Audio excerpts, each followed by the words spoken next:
Hello, hello, hello, my friends. Oh, crap. Hold on.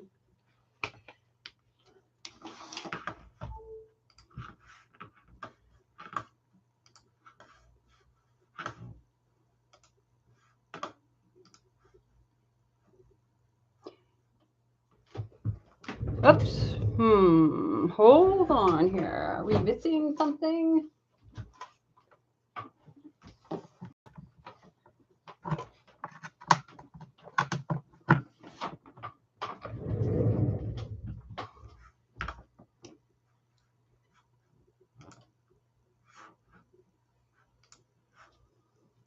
Facebook. I have to restart you. Shoot. One second.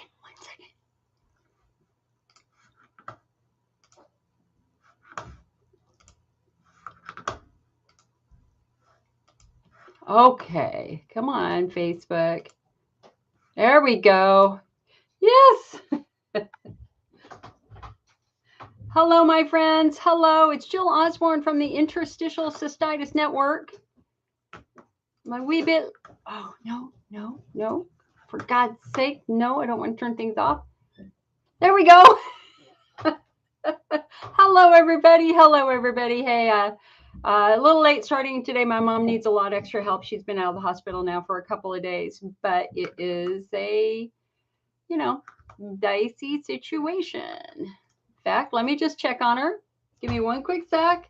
You guys, I care for a 93-year-old and a 99-year-old. Give me one quick sec. What are you doing, Mom?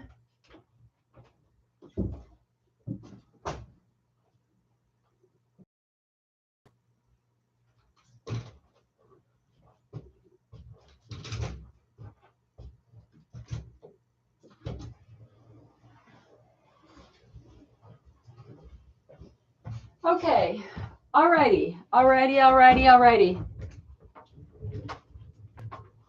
Let me just say that my life right now is really crazy. Really crazy. But anyway, listen, my name is Jill Osborne. I'm the president and founder of the Interstitial Cystitis Network. It is Sunday, April 24th, 2022.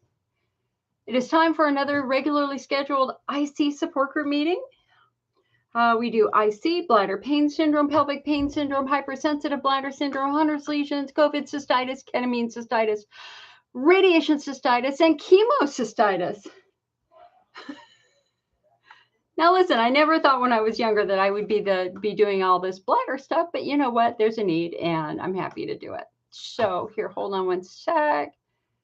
Sylviane, thank you, Sylviane. Thank you, Kayleen. Thank you, Pauline. Thank you, Ruth. So we're simulcasting live right now. We're simulcasting on Facebook. If I'm facing this way, I'm looking at Facebook. If I'm facing this way, I am looking at YouTube.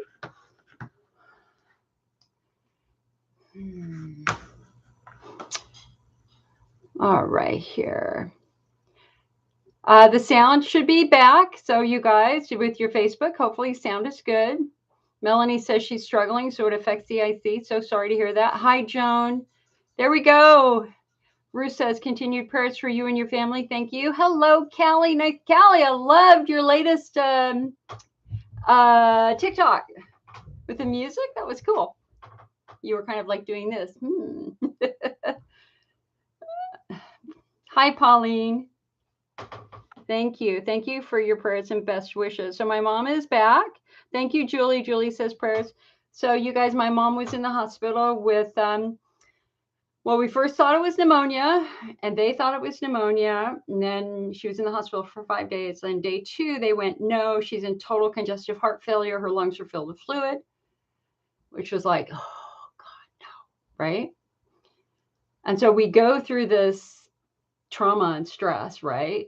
Thinking that she's in total heart failure. Then the very last day, nope, she's got streptococcus pneumonia. It's not heart failure.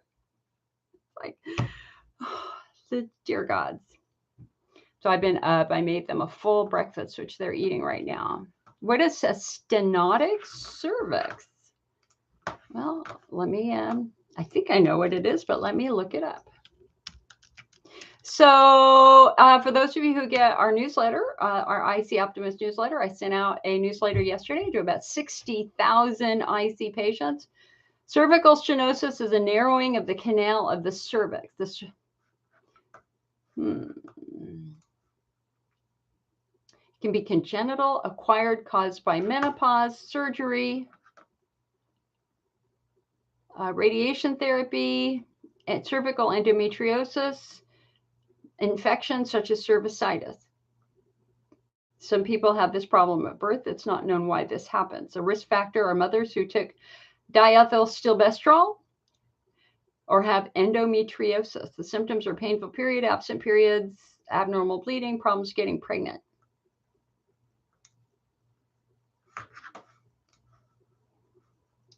Debbie says, glad your mom's okay. Well, you know, what's interesting is they had her on massive medications, massive antibiotics, and then Lasix and everything. And so she's come out cognitively a little different, which is interesting. She's just a little bit kind of more confused right now. And my dad is too. My dad was very, very upset when he heard this. And so I really, really, really had my hands full. So I appreciate all of your good wishes. So I want to go over. So for those of you who don't know me, I'm the president and founder of the IC Network. I've been doing this for 29 years. I'm the National IC Support Group leader. I have 3 degrees. I'd have more if I could, but anyway, I love school. So I've got degrees in chemistry, degrees in pharmacology, drug development, master's degree in psychology, and the IC Network was my doctoral dissertation proposal on how to bring support to patients who are homebound, because by that time I was homebound with my IC. I'm very happy to say that I'm massively better now. I don't suffer with bladder pain much anymore. I don't suffer with vulvodynia or IBS. And so much of this begins with understanding what type is. For many of us, especially those of us who were diagnosed 10, 20, 30 years ago, the assumption was that we all had a bladder disease. Today, that's not true. Today, we don't think that anymore. Today, we think of IC as a pelvic pain syndrome. Why? Because structures outside of the bladder are often involved, if not causing all of the symptoms in the first place. And in my case, here's what I know is that bladder therapies didn't work for me. DMSO didn't work for me. What worked for me and got me to the point where I'm pretty much symptom-free is, in fact, pelvic floor therapy. And this is why we do something called subtyping. Hold on one sec. And I just want you to see, I have my Dandy Blend Frappuccino, or actually it's just an iced Dandy Blend. Oh, I made that a little too sweet. Ugh. So what we want to try to do is understand your unique presentation of IC, because we're not all the same. Remember, for some of you, this begins in childhood. For others, it begins after menopause. For some of you, it begins after chemotherapy. Others, it begins after having a baby or falling on your tailbone. And we really see this when we look in the bladder, because a lot of us have completely normal bladders. And if you have a normal bladder examination, that's great. That's good. Awesome. If your bladder looks good, but you're still having symptoms, this is when we have to look beyond the bladder. We have to look at other structures that can influence the bladder, like your muscles, etc., fibroid tumors, endometriosis, pelvic congestion syndrome, a whole bunch of stuff. Now, in my magazine, not in the magazine, in our e-newsletter, I published the results of a brand new case study. And guys, understand that a case study is not research that proves that a treatment is one doctor's experience with one patient. But case studies are very, very important to us because, for example, the Elmeron eye research was first presented as 6 case studies. Case studies give us a viewpoint. They give us a hint going on. And so in this case, let me pull it up.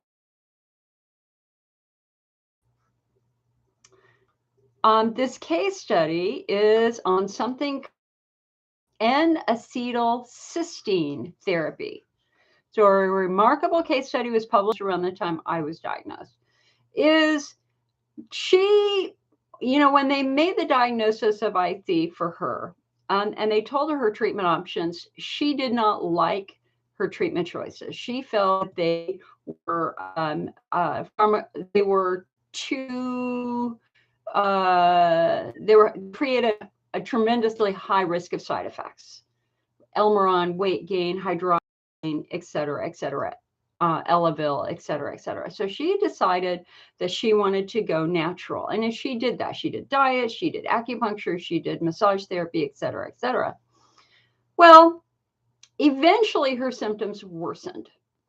And so she sought more help. And so she went to a new center that is a center that specializes in oh gosh, what word do I want to use?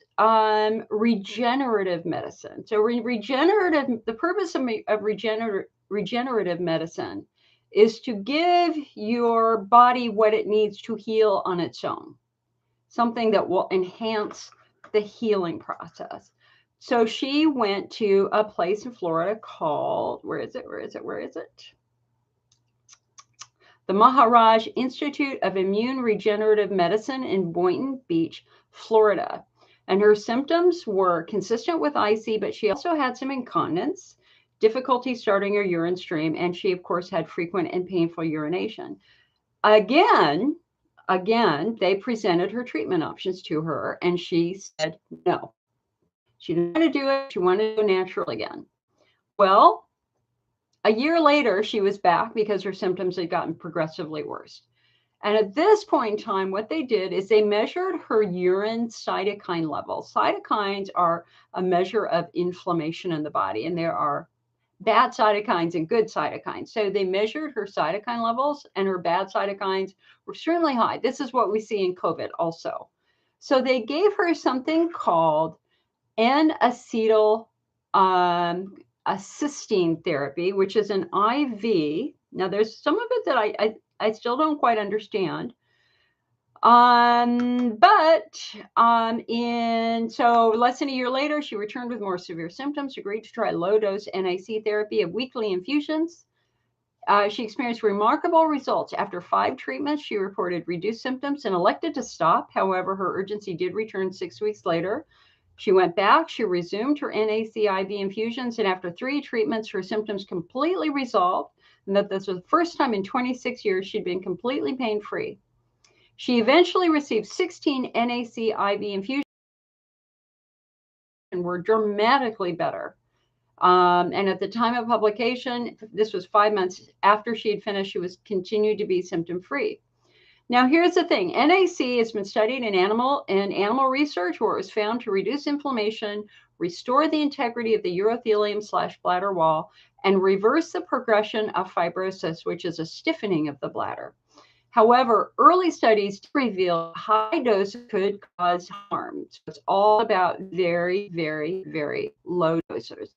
The authors emphasize that appropriate dosing must be utilized based upon treatment duration, dosages, and frequency of treatment. And this patient received 6,000 milligrams per treatment. Interestingly, this has been studied as a COVID therapy, where they were doing 30,000 milligrams in 3 doses over 24 hours, and that too found some success. So they conclude that NAC IV infusion therapy may be worth exploring in patients who are unresponsive to traditional therapies. So I looked up this research center, and I want to thank the patient who was in our last meeting who told me about this. I mean, she sent me an email with this research study, which I hadn't seen before. And so thank you. You know who you are. What's interesting is the Maharaj Institute of Immune Regulation Medicine is actually also a stem cell research facility. And stem cells have, we've certainly had stem cell research done for the last 15 years or so. Encouraging, not durable, doesn't last for a long period of time, but we certainly have some researchers who have published on this before. I'm honestly not really sure where they get the NAC, to be quite honest, and I did not have time to contact them about that. Anyway, this is a published case study you can see right on the IC Network website. And it's viable. Now, the question is, what was her subtype? And I don't know. I would love to talk to her at some point in time. Let's see here. What else do we have? And I kind of hurt my hip this morning. I made a big breakfast for my parents and I did something. Oh. All right. The other thing that I put on our website last week is an interview with Dr. Elise Day. Elise Day is one of the young guns. Elise Day, remember the top doctors in the United States. We're talking the Rob Moldwins, the Robert Evans, the Chris Paynes, the Lowell Parsons, the Ken Peters. They're all getting up in years. And some have already retired, like Chris Payne. He retired at the end of last year. And so we are always trying to look for the young guns who are going to be the researchers that are going to lead the IC movement in the future. And Dr. Elise Day is one of those. She was up at Massachusetts General, obviously affiliated with Harvard. She's the editor of the book Facing Pelvic Pain. So she was up there for 5 years, setting up their pelvic pain center. Now she's gone back down to another facility that she had already worked out, where she is setting up yet another pelvic pain center. And so you can find an extensive Q&A with her right on our website. I encourage you to look at it. She shares patient stories, discusses unusual causes of IC and pelvic pain, addresses the unique needs of patients who have had hysterectomy, why men often have pain at the tip of their penis, the challenges of caring for patients with multiple pain conditions, et cetera, et cetera. So you go on over to icnetwork.org and you'll see that right on the front page of the website. What else do I have in here? I've got an article on small fiber polyneuropathy. Now we know what drives the supersensitive skin that some of us have who have multiple conditions. That the smallest fibers of our central nervous system become extremely, extremely sensitive. The cool thing about this now is that they can do a little skin biopsy and prove it. And so we've kind of stepped away from it's all in your head, we can't prove it, to, hey, we can actually prove it with a very simple skin biopsy. Callie, I did put a link into our podcast with you. I did put in 6, 7 links to professional blogs, videos, and podcasts. An article on how to boost your immune system with fresh fruits and veggies, how to manage seasonal allergies. So I was talking with a nurse at the hospital either the day before my mom came home. And I said, is this not the worst allergy season in like history? And she's like, yes. At least out here in California, holy moly, is this allergy season terrible. Everybody is congested or has a runny nose, etc., from allergies. An article on chocolate and how that irritates you. I also have some new buying guides if you just don't know what to do next in terms of supplementation and books and stuff like that. I've got an IC guide, a pelvic floor guide, a pelvic pain guide, a UTI prevention guide, an estrogen atrophy aging guide, and a vulvodynia guide. And and one last thing. Many of us cannot do chocolate, and I'm one of them. Chocolate is poison to me. If I eat chocolate, I will have terrible bowel spasms for days. Until that chocolate is out of my body and I have passed it, I am in bend over and scream or cramp mode whenever I eat chocolate. I just simply refuse to do it. So I prefer carob. Carob is fabulous. Carob does not bother me at all. It's much more IC friendly. It's not as allergenic. It's not as provocative. And so in our store, we have sold Missy J's or Oh Yes You Candies, carob candies, and they're incredible. They're so good, I cannot have them in my office. We have carob brownie mix. We have got coconut almond sea salt. We've got carob peanut butter and jelly cups. You name it, we've got it over on the store. Their plant burned down a couple days ago. It's gone. Absolutely gone. Everything this company used in Colorado to make their carob has been destroyed. And this means that we're probably not going to be able to get carob for 6 to 9 months. So The last carob that we have, and we still have a lot of it, but we have to get rid of it because it's hard to ship in the summer. So right now it's marked down 40%. And so if you love carob, go on over to the IC Network shop and get it while you can. Because I'm going to list it all on Amazon tomorrow. Because everybody's looking for it, and I can't have it in my warehouse after like late May, because it's just going to melt in the heat. We're too hot in the summer. So for the next 2 to 3 weeks, we're really motivated to sell it. So, and again, if you really want to try carob candy, come on over to the IC Network website. I promise you will love it. It's insanely good. We gave it to my nephews when they were teenagers, and they had no idea it wasn't chocolate. Oh, there's the mama squirrel. There's 3 big redwood trees right outside this window, and there's a mama squirrel who's made a big nest in there, and she keeps having babies. So cute. All right. So let me get here to your questions. So normally when I do these meetings, I do a little 30-minute blurb, and then I'll take your questions for about 2 hours. We'll see. And sometimes we go into Zoom if you want to go into Zoom. Sometimes we don't. It just depends. By the way, Zoom was charging me for 10 users. I had to make a stink to get that back, get a refund. It's like I'm one person. All right, so we have Prasidam from India on YouTube. She says, hi, Jill, I'm from India. I was diagnosed with IC in March this year. For the first month of therapy work today, I really followed the IC diet with meds. I'm experiencing a sudden flare. Honey, how old are you? You could be having a hormone-induced flare. It's very normal to flare the day that you ovulate and a couple of days before your period. So you could be having a hormone flare. Or you could be having a pelvic floor flare. If you were in a car, if you took a long car ride, if you had sex, something like that, that could have triggered a pelvic floor flare. There are different types of flares: bladder wall, pelvic floor, stress, hormone, etc. So we really first kind of have to look at, did you do anything yesterday that might have triggered this? And then number 2, what is your age? And that will help us kind of understand a little bit more about hormones. All righty. Mary says the audio is extremely bad. You guys, how is the audio here on Facebook?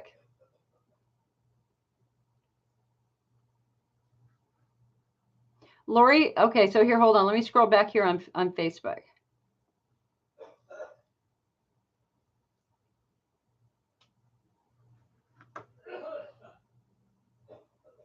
Hold on. I hear a weird noise. Hold on.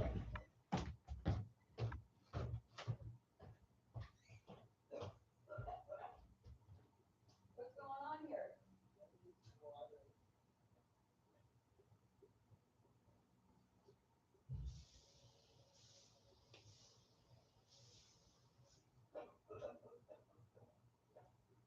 Did you swallow the wrong way?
Oh, my mom was choking.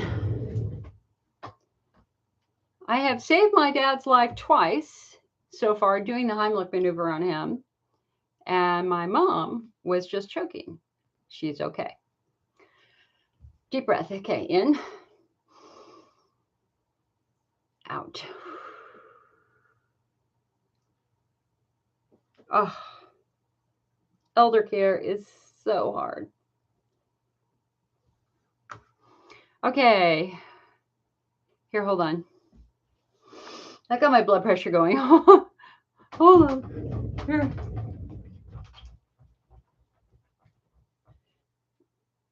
I'm wearing one of my linen things. It's big, but I don't care.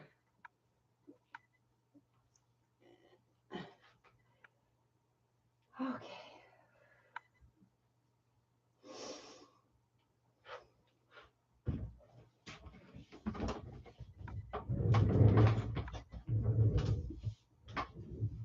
All right.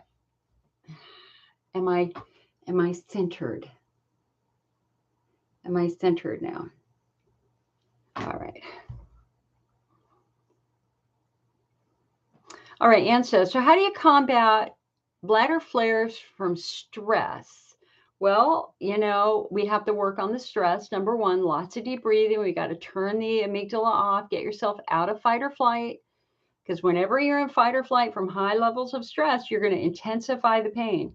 So we're really going to focus on mind-body medicine techniques like I Spy. I can get you out of flare. I can get you out of a stress flare in 5 minutes. I know exactly how to do it with the I Spy technique. Maybe we'll do that later in the meeting. Pauline says, is lichen sclerosis common to IC? Yes and no. Lichen sclerosis is fairly common. And certainly a significant percentage of IC patients do have it. Lichen sclerosis is a massive inflammatory response on the vulva. The word is awkward because they use the word lichen, which implies some sort of plant material, growth, mold, candida, and it's not that at all. It, in fact, is severe inflammation in the vulvar tissue. The skin turns white. You don't see blood vessels in it. And it requires very strong steroids to try to calm everything down. I know this because my mother has lichen sclerosis, and every time we've gone to the OBGYN, I've been with the doctor looking at her vulva. Never thought I would be intimately familiar with the body parts of both of my parents, but I am. I'm the only person, I swear, doing a World of Warcraft raid and had to leave the raid because I needed to do an enema with one of them. Okay. I had my friends. I've been playing that with a group of friends for 15 years now. And they all know that sometimes Jill has to leave suddenly for random things like that.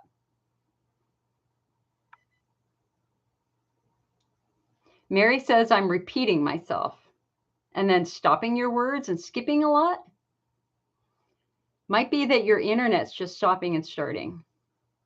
Kayleen said, my bladder is acting like I'm 9 months pregnant. I'm peeing 3 times a night, so obviously losing sleep. I'll take a nap, get woken up from that, barely making it to the bathroom. I think my skin is irritated from the pad. That's very true, hun. You really want to get chlorine-free pads. Pelvic floor physical therapy went good. Yes. She found your problems. Yes. When she was doing internal work, she found the hip muscle. Yes. Excellent. 25 days till surgery. Kayleen, girl, you're the bomb. Keep going.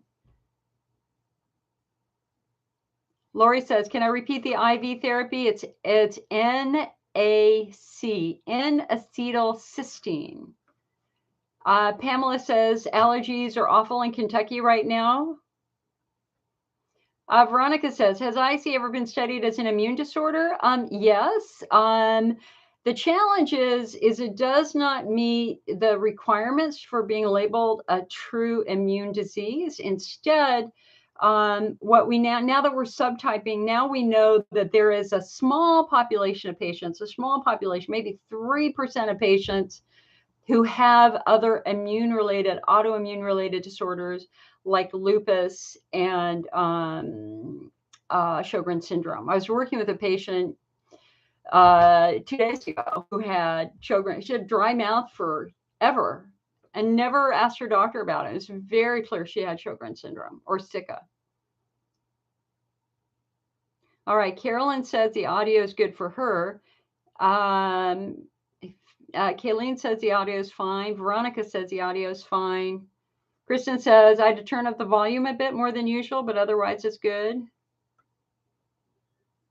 Carol says, my doctor put me on tamsulosin to increase my urine flow because I was having difficulty going. I've only been taking it for 6 days and it seems to be helping. Awesome.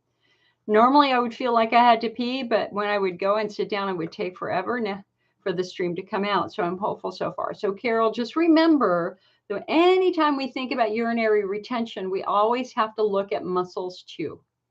Because if your muscles are tight, it's going to be hard to relax enough to release your urine. All right, so getting back on YouTube to Presidum, she says on 57 postmenopausal in December 2020, I had an adenomyomatosis, adenomyomatous polyp removed. I had my last periods in December of 19. Now it's been 4 months. And today you found some spotting. When they did the cysto in 2020, the urologist didn't find any suspicious redness or lesions. So number one, that's good. So they've looked at your bladder seems fine. I am concerned about your spotting because the same thing happened to me. Does it look kind of like pink lemonade? Just out of curiosity. Because when I was 57, I started spotting, and it started out as a very pale pink lemonade, like so minor that it's like, this looks normal to me, except it was kind of pink on my white mini pad that I was wearing back then. And then eventually I started passing smaller clots and it started getting redder and redder and redder. And I had a polyp, and I ended up having a pretty major uterine cancer scare. And so I did have a hysterectomy. You always got to pay attention to spotting after you've had, you've gone through menopause. Because what happens is, yes, you're not having periods, but there's still residual estrogens in your body. And so your endometrial lining is thickening. We call that hyperplasia. And so it's quite normal for a postmenopausal woman to have a uterine lining that gets thicker and thicker and thicker. A normal uterine lining should be 4 millimeters. If it's more than 4 millimeters, like mine was 8 millimeters, that's when they really want to take a closer look and make sure there's not something else is going on. With hyperplasia, there are normal cells and abnormal cells, which they call complex cells. So if, for example, they decide to do a uterine biopsy, and so they go in and they grab some tissue, if it's the normal cells, you're good. If it's the complex cells, definitely want to take a step back, talk to your doctor a little bit more about that, because complex cells can become cancer cells. So I had complex endometrial hyperplasia with atypia. Oh, I'm sorry. Hold on. Normal cells, complex cells, atypia cells. It's the atypia cells that become the cancer cells. So I had complex endometrial hyperplasia with atypia and a vague architectural complex, which means it was just starting to build something that shouldn't be built. And also, honey, at your age, we're really looking just at genitourinary syndrome of menopause. It just may be that now that you are postmenopausal, the loss of estrogen means that your bladder lining is getting thinner and is less able to protect itself. The bladder needs estrogen to produce that nice thick coating of mucus that protects it. And so when you're older, you start losing some of that mucus, and thus your bladder wall gets a bit more sensitive and vulnerable. So we call that the genitourinary syndrome of menopause. Hi, Tracy. Tracy says, I'm flaring now pretty bad. First flare in 8 years, so I need refresher ideas. Tracy, we got to figure out the type of flare you're having. When is your pain the worst, before you pee or after you're done peeing? It's the very first question I ask patients. When is your pain the worst, before you pee or after you're done peeing? Kayleen says her physical therapist is going to get you prepared for dilators and a wand. And she said you're not ready for it right now. Okay, good to know.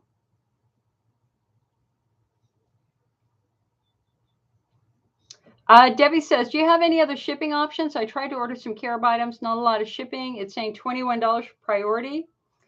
It's all about the total weight.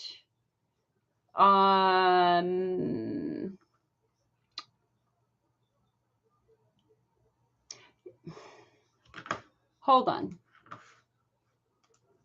What, Debbie, what were you trying to order? Let me just go in and look at it in our store.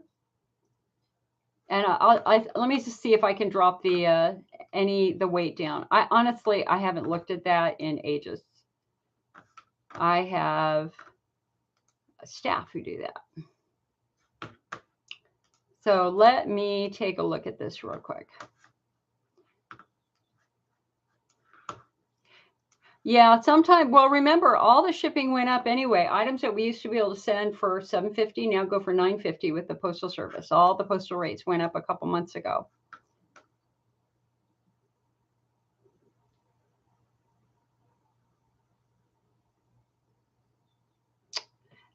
Tell me, if you can tell me what you're trying to order, you know what, I'll go in and I'll try to reduce stuff. Okay. Maybe I'll try to put free shipping on it. I'll try, but you have to tell me what you're trying to order. Brisidum said okay. Okay. So we're good there. So the brownie mix, 3 or 4 of the candies.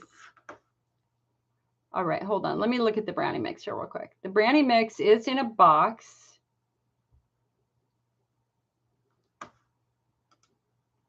We only have 3 left, 3 brownie mix left. Each box is half a pound, so that's a pound and a half, plus whatever else you ordered. Okay, I'm gonna take it down from a half a pound to a third of a pound, and that should help. I cannot just on the fly give you a code for free shipping. I wish I could, but that takes like 5 minutes to set up, and I can't do that on the fly. I just can't. The software is complex. Carol says, I made an appointment with a pelvic floor physical therapy specialist on May 4th. I did go to PT before COVID, but stopped because of COVID. Hopefully she'll be able to help me along with my new meds. I hope so, honey. I hope so. Always worth it. Always, always worth it. So, okay. So I want to share the story of a patient that I worked with on Friday. You know, so when you are I'm sorry, I'm a little disorganized right here with my clothes, but it is what it is. I'm tired.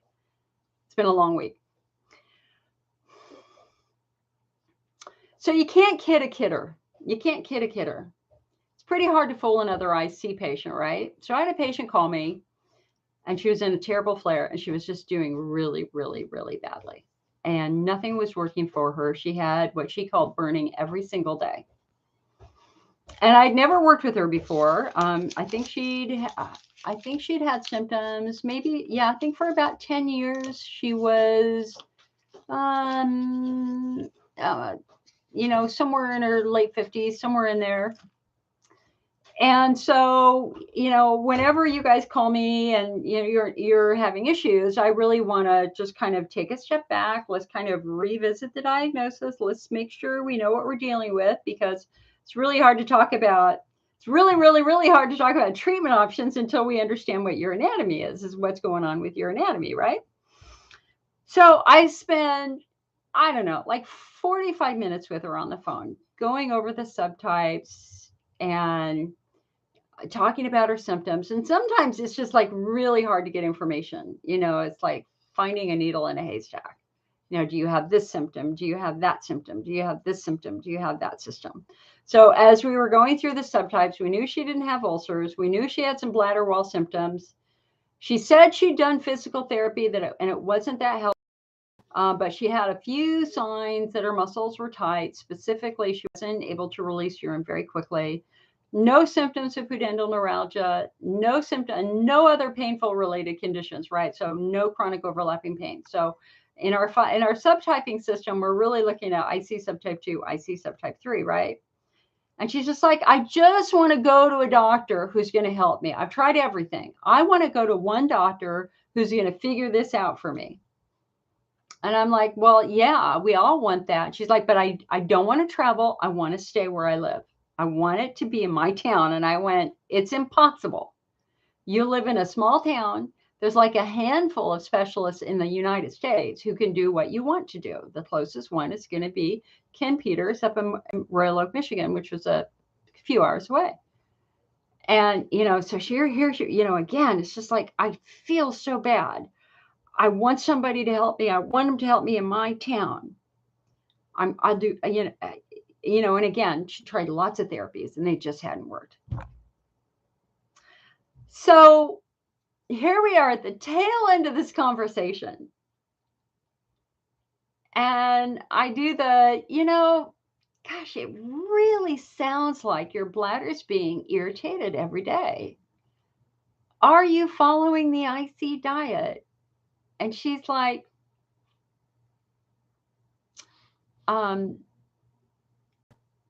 well, I love coffee. And I've gotten myself down to 1 cup of coffee a day. And she was definitely postmenopausal. And I went, well, that's a huge problem right there, hon, because that 1 cup of coffee a day, especially on an older bladder, is going to make it very, very difficult for your bladder to heal, right? And so I'm like, oh, wait a second. We have to explore this a little bit more. And I went, all right, let's go over the daily triggers here. So do you drink coffee? Yes. I was drinking 3 cups of coffee a day. Well, how much are you drinking now? I've gotten myself down to 1 and it's decaf. I went, you can't do that. You cannot do that because coffee is acidic. It's not just the caffeine, it's the acid level. And she's like, okay, well, I did it for 7 days and it didn't help me. And I went, it's physically impossible for your bladder to change or heal in 7 days. It's impossible. You didn't do it long enough. And she's like, I know, I kind of thought I didn't really do it enough. And I'm like, yeah, you didn't do it enough. You got to do it for at least 3 months. You got to really give your bladder an opportunity to repair itself. And then I went, so soda. Do you drink soda? And I said, do you drink Coke? And she goes, you caught me. I love Coke. She drinks a lot of Coke every day. A lot of Coke every day. So think about it this way. So she's postmenopausal. Her symptoms began after her periods ended when she is in estrogen atrophy. And her bladder is vulnerable because it's not thick anymore, right? Because she doesn't have the estrogen to produce all that nice mucus anymore. And what was she doing? She was drinking 3 cups of coffee a day and at least 3 Cokes a day. And that is her thing. She loves her Coke. And it's like, and she's like, but Jill, I love it. I love it. I'm not going to give it up. I love my Coke. I have to have my Coke. And it's like, yeah, well, and we kind of went back to the doctor she was seeing. And I said, well, you realize that as long as you're drinking all that Coke and coffee, nothing is going to work for you. It's a waste of time to try any treatments. None of those treatments are going to have a remote chance of helping you as long as you are putting you're bathing your bladder in acid every day, because when you drink that acid every day, you are destroying the next generation of cells that are trying to repair your bladder wall. And it was very reminiscent of this other patient that I'd worked with who was doing basically exactly the same thing. And so, I was at a National Institutes of Health IC conference several years ago, and Dr. Anthony Schaefer was giving a lecture on how the bladder heals. And that the bladder contains the largest cells in the human body, the urothelial cells. We call them umbrella cells. They're massive. They look like a beehive under an electron microscope. So they're hexagons, right? And they have something called tight junctions. So they're They're very tight into each other, so nothing can get through them. I mean, the bladder is really an amazing organ because it is designed to hold toxic waste, right? But when one of these urothelial cells is damaged, there's a little tiny stem cell underneath it that has to grow and adapt and change shape and fill in the spot of that urothelial cell. And that takes at least 2 weeks. And what Dr. Anthony Schaefer said in this conference is while that stem cell is growing, it is exquisitely vulnerable to acid. Literally, 1 cup of coffee will destroy it. So every time you have a cup of coffee, every time you have a soda, every time you have a cranberry juice, anything that's strongly acidic, you're literally killing the next generation of cells. Destroyed. It sets you back 2 weeks worth of healing. And so for the people who do that, for if you have bladder wall injury, you'll never get better. Your job is to create an environment to support healing. This is about helping the bladder repair itself and heal itself. And the way that we do that is not by pouring acid on the wound every day. So again, we have subtypes. This is only applying to a patient with estrogen atrophy, genitourinary syndrome of menopause, or if you have chemocystitis or Hunner's lesions, where we know we've got a real dysfunction in the bladder wall, and our job here is to try to help the bladder wall heal.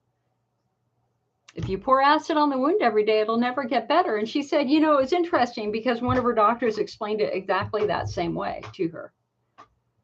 Exactly that same way to her. And I was the second person, the absolute second person to do that, to explain it to her. And finally, I got her to stop it. I got her to say, listen, if you have 3 a day, tomorrow I want you to do 2.5 for a couple of days, then do 2 for a couple of days, then 1.5 for a couple of days. And she was drinking, I think, just the smallest can, but even the little small can is a crap load of acid that's going to irritate. All right, getting back to Prasidum on YouTube, she said they sent two biopsy samples of the endometrial polyps, and there was no evidence of atypia, hyperplasia, or malignancy. Awesome. And the endometrial glands with occasional strips of hyperplastic squamous epithelium. Okay. Woo! Woo!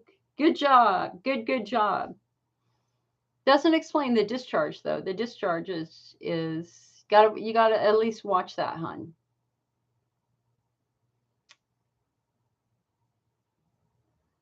So getting back to the flare that you're having, did you eat something in the last 24 hours that you haven't eaten in a long time? Or did you take a long car ride? Or did you have sex? What do you think could have triggered the flare that you're having today?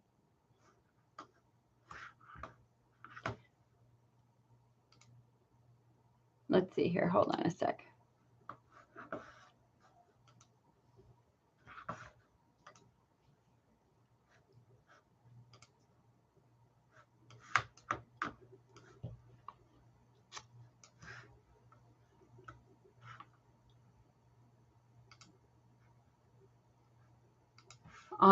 There we go. Hold on. I had to pop out the comments so that I could see that. Carol says, I just don't drink coffee anymore, not even low acid decaf. It's not worth it. Yeah. Debbie says, you sent an email. Thank you, Debbie. I think I saw it come through.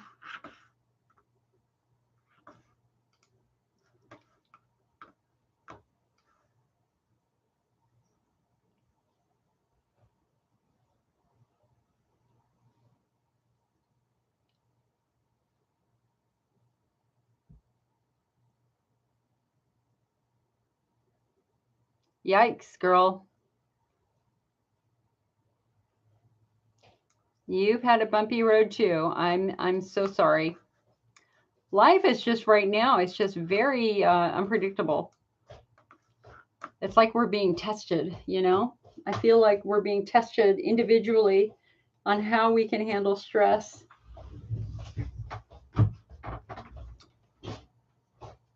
Oh, hey, look, my missing glasses. They were behind my computer. Oh.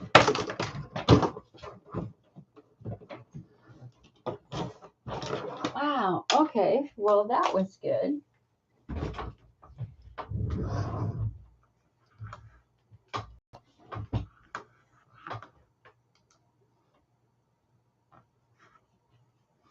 DC says, hi, Jill. I need to talk to you about my 19-year-old. Severe IC in the hospital. She's been crap. At 19 years old, honey, how long has she been having symptoms? How long has she been having symptoms? Has this been going on for 10 years or did it just start? And tell me what her symptoms are right now.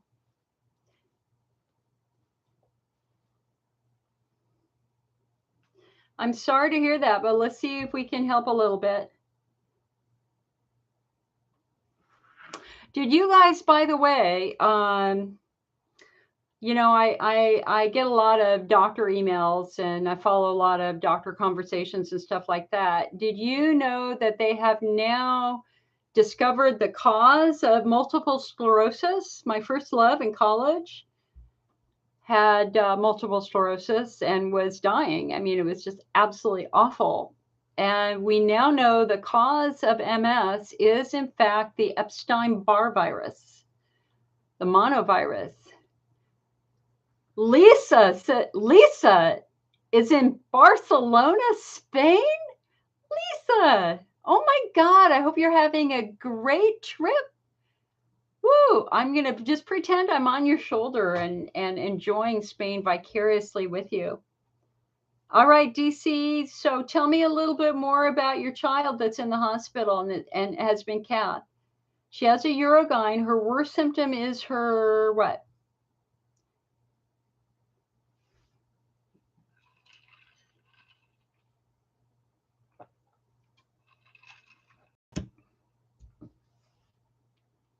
Her worst symptom is pain or frequency. What's going on? Oh, Lisa's on a tennis trip. Oh, girl, I would love that. I miss my tennis days. That's how I paid for my pharmacology degree, because I taught tennis for the University of California. Yes, I did.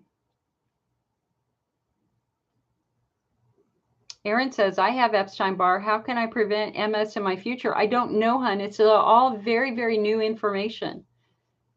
The reason why everybody's talking about it is because they consider Epstein-Barr kind of a long-haul viral syndrome, like long-haul COVID. And they're now using the example of what happens in Epstein-Barr patients to help us understand what could happen in long-haul COVID patients.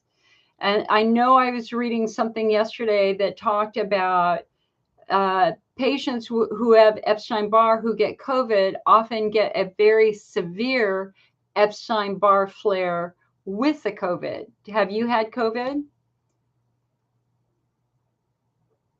All right, DC on YouTube, what's her worst symptom, hun? And DC, if you want to, we can go into, I can start up a Zoom meeting and we can go into Zoom, but it'll be where you could actually talk to me, but everybody would hear it. And so if you want to keep it private, we wouldn't want to do that. Aaron says no COVID. Thank God for that. DC says, if you could call me when you get it, honey, I would be happy to call you. I would absolutely be happy to call you. Don't put your phone number in the chat because other people will see that. What I want you to do is I want you to email me, icnetwork@mac.com. So the letter C, the word network, at M as in Mary, A as in Apple, C as in Charlie.com. Email me your phone number and I will call you after this meeting, okay? I will do my best to call you after this meeting. No guarantees, but I will absolutely do my best. Tara says, how do you recommend increasing your bladder capacity? Do you have to heal first? And then once you do that, how? So yeah, so there's something called the bladder holding protocol, and the bladder holding protocol is designed specifically to increase your bladder capacity. And it's basically timed voiding. So if you urinate every 10 minutes, what they would say is, okay, the next time we want you to hold it for 12 minutes. and you you don't go from 1 hour to 2 hours. That's pretty aggressive. You could go from 1 hour to 1 hour and 15 minutes for a couple of days, and then 1 hour to an hour and a half, into 2 hours. You have to gradually expand it. But if it causes pain, you backslide. So we only do the bladder holding protocol, and that's according to Dr. Paul Kraprowski, who came to California to one of my IC conferences, and he helped invent the bladder holding protocol. He said, you don't do it if you're in pain. You don't hold your urine through pain, because now what that's doing is that's activating your central nervous system and triggering lots of other bad things.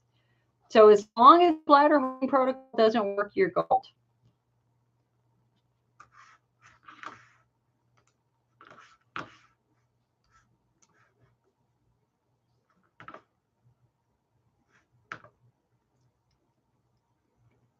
Okay, I don't have an email yet, DC Regold, icnetwork@mac.com.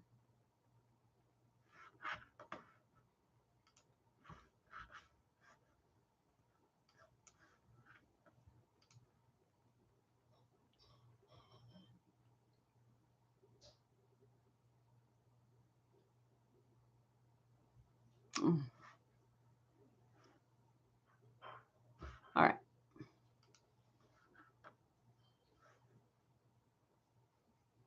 DC, email me, icnetwork@mac.com.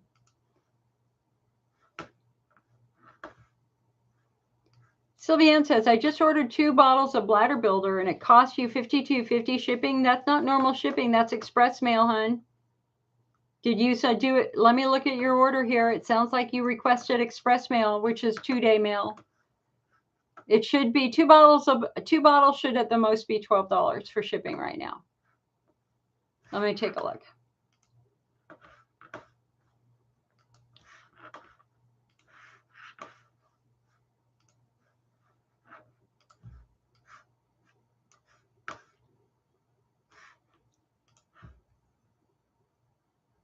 Yeah, you ordered it. Yeah, Sylvianne, it's Express Mail International. That's why it's so high. So COVID has completely messed up shipping. In fact, if you were in Australia or New Zealand, we can't send priority. We can't send anything at all like that, because the government stopped accepting it. They stopped accepting lower expense shipping methods. And so if that was the only option that was presented to you, then that's the only option that the Canadian government is giving us at this point in time. But you're always welcome to call the IC Network. You can call tomorrow. Heather is working tomorrow. She starts early. She's the one who packs the orders. And if she can find any way to reduce your shipping, she would. Our challenge here is that first class international mail sits for months. Like literally, we just got a return from like last June from somebody, I think, in Italy. So first class is pointless. We can't track it. We can't insure it. And a massive percentage of first class international is lost. First class priority is a much better option. That's how we normally prefer to ship. But again, because of COVID, they stopped accepting priority. So some governments at this point in time are only accepting express international shipments. And even then, the order is sitting for a month to 2 months down in the LA Postal Shipping Center before it goes wherever it goes. So, honey, I'm sorry. International shipping right now is really screwed up. And I can't fix it. Tara says, with the time waiting to increase capacity, do you have to limit or record what you're drinking, the amount of liquid? No, not at all. You only record and you number one, do not limit what you're drinking, because you're then getting a false sense of reality here. Be as normal as you are. And it's helpful to write down what you're doing, only because you can then track flares. But part of the bladder holding protocol is not doing that. You don't have to do that. Prasidum says, no, you just had plain dal with rice and boiled, no coffee, no tea, no sex. I was diagnosed with an atrophic vagina. Could the spotting be due to vaginal dryness? Absolutely. Could this have mimicked IC? Absolutely. If your vagina's dry and your vulva's dry, then so is your urethra and so is your bladder. We call this the genitourinary syndrome of menopause. And so really what you would be doing is something that would perhaps, well, number one, topical estrogen. Using a topical estrogen cream vaginally on your vulva at the entrance to your urethra can be really, really important. Because when you give that skin estrogen, you are giving it what it needs to produce more mucus. And so that's a important thing to do with estrogen atrophy. And then number two, doing a chondroitin-based supplement, which is going to be bladder builder, bladder rest, cystomend, or cystoprotect. A chondroitin-based supplement is going to be the best at kind of restoring the superficial integrity of the bladder wall. And that's according to research that was presented at the European Society for the Study of IC. A couple of years ago. So again, something like bladder builder, bladder rest, cystoprotect, or cystomend would be suggested if you need that little bit of an extra coating effect. That's what we're going to do. You know, a lot of people have been asking recently about aloe, and I have very, very mixed feelings about aloe. Aloe is really known for having a soothing effect. If you have a sunburn and you put aloe on it, it feels good. And I remember years ago, we had a young boy with IC, very young boy, like under 5, and had terrible pain when he urinated. And all he could say to his mom is, my pee-pee hurts, my pee-pee hurts. And what they were eventually able to figure out is that it was his urethra that was hurting. And so they ended up giving him George's aloe drink. George's aloe is a liquid aloe that is really like the only liquid aloe that I would ever suggest.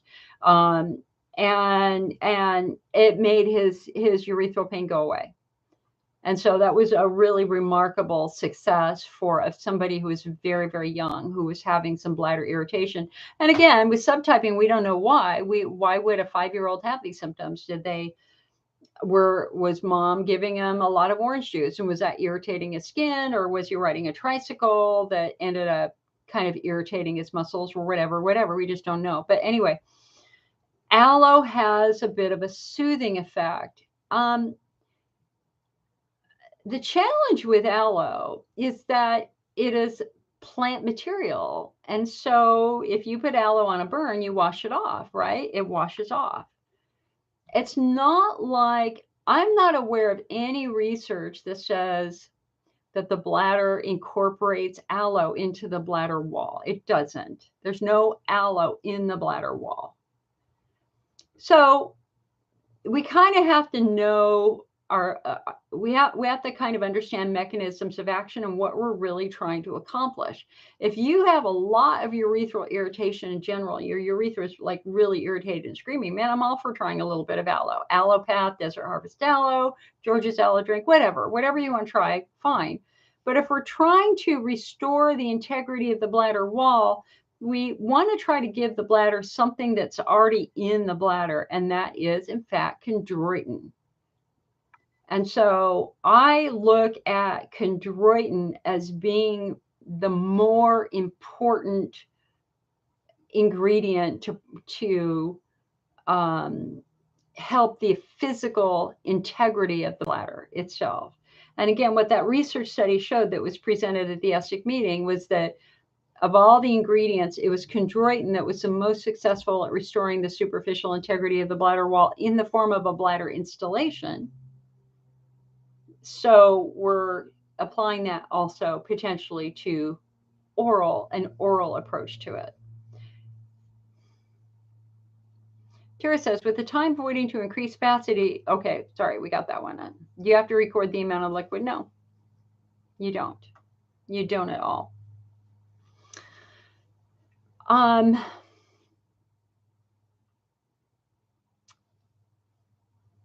So for those patients who call the IC network and, we're dealing with chemocystitis, so they're going through chemotherapy and the chemicals from the chemo are really badly irritating and damaging the bladder wall. I've asked a lot of doctors, IC experts over the years, what can we do for an IC patient going through chemo to protect the bladder? And they're like, bladder coating.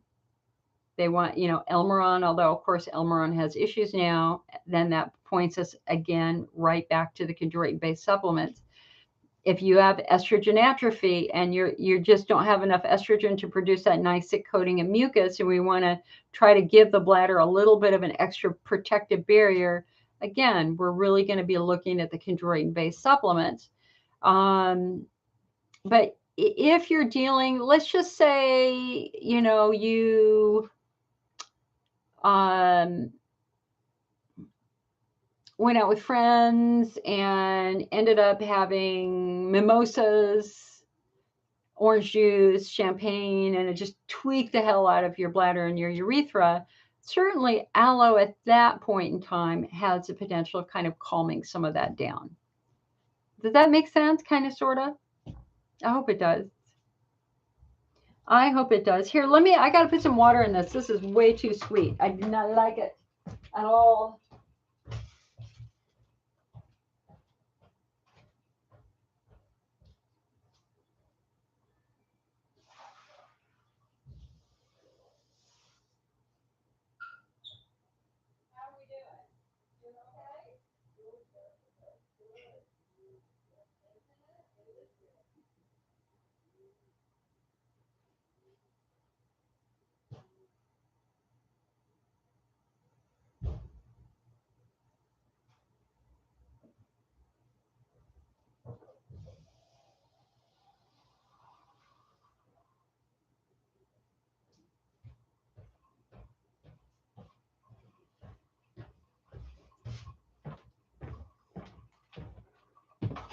I don't know. Sugar just does nothing for me. I do not like sweet drinks.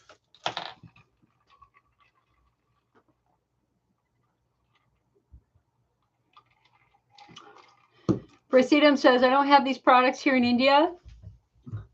I'm just taking glucosamines and omega-3 from Amway. I'm already on the IC therapy. The glucosamine is fairly pointless, hon. Normally, can't you get a chondroitin glucosamine product from Amway?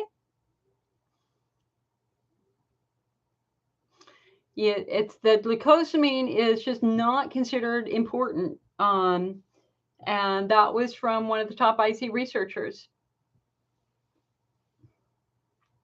The other thing I would be doing is see if you can find some PEA, palmitoyl ethanolamide.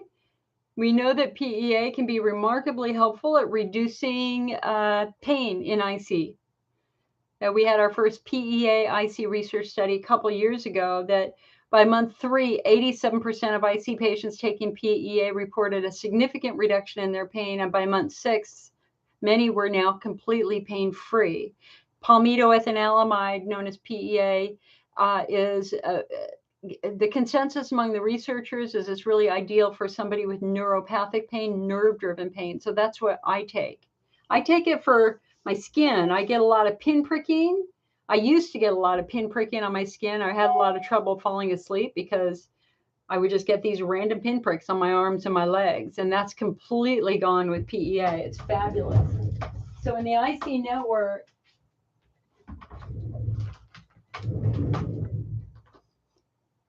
this is what it looks like. PEA, palmitoyl ethanolamide.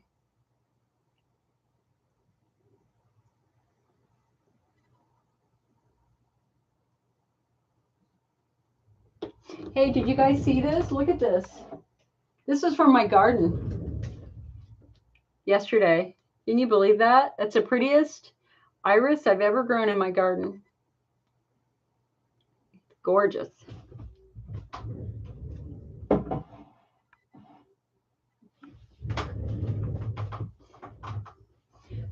Nicole says, does PEA react with anxiety medications? I don't believe that it does. But I can't give you medical advice. That's not my job. You can talk with a pharmacist about it. PEA is a simple fatty acid, extremely well tolerated in the IC study and the great majority of studies out there. Let me write in the scientific name for you, Nicole, and I'm going to give you a link on where you can look at that research. Hold on. So you're going to look for this, palmitoyl ethanolamide. So I want you to copy and paste that, and I want you to go here. That's a National Library of Medicine, and you can look at all the research studies with that, but you can also go to drugs.com, put that in, and look at any potential reactions.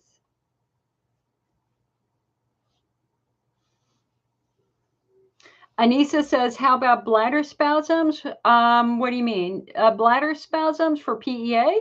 Would PEA help a bladder spasm? It's not an antispasmodic. If you are having genuine bladder spasms where literally as the last couple drops of urine are coming out of your body, you're feeling your bladder do this, that's a ditropan or Detrol moment. You need a smooth muscle relaxant. So Anissa says, what helps bladder spasms? Bladder spasms are the equivalent of your bladder screaming for help. It's kind of like the last thing the bladder can do before it just kind of shrivels up isn't the right word, but you think about what does skin do as it becomes progressively irritated. So in the bladder, basically, you start off with a small wound, and God forbid you be drinking coffee or soda. That wound gets bigger and bigger and bigger. And now urine is going deep into the bladder wall, directly onto nerves, directly onto blood vessels and other soft tissues. And we're getting a lot of inflammation now. And so a bladder spasm is kind of like the bladder kind of shaking in pain. It just starts quivering in pain. And generally a bladder spasm starts as the last couple drops of urine leave your bladder and the bladder walls touch, because your bladder wall empties and it kind of touches that way. And then just the act of the sensitive tissue touching each other can trigger a really violent spasm where you're literally bent over and you're like frozen for 5 minutes because your bladder is just in bad shape. So for those moments, this is all about using a smooth muscle antispasmodic. Ditropan will turn bladder spasms off in 20 to 25 minutes. So you can talk to your doctor about that. But is it only happening at the end of urination, or is it hurting bad all the time, hun? Bethany is asking about Peora 2 in the morning or 1 in the morning and 1 at night. I do 2 at night myself. You can do 1 in the morning, 1 at night, or 2 either. It's very, very well tolerated. Presidium said, I listened to your YouTube where you stressed about the Elmeron, so I'm seeing a homeopath where he's trying to balance my autoimmune problems. So I have arthritis, inflammation in my upper abdomen.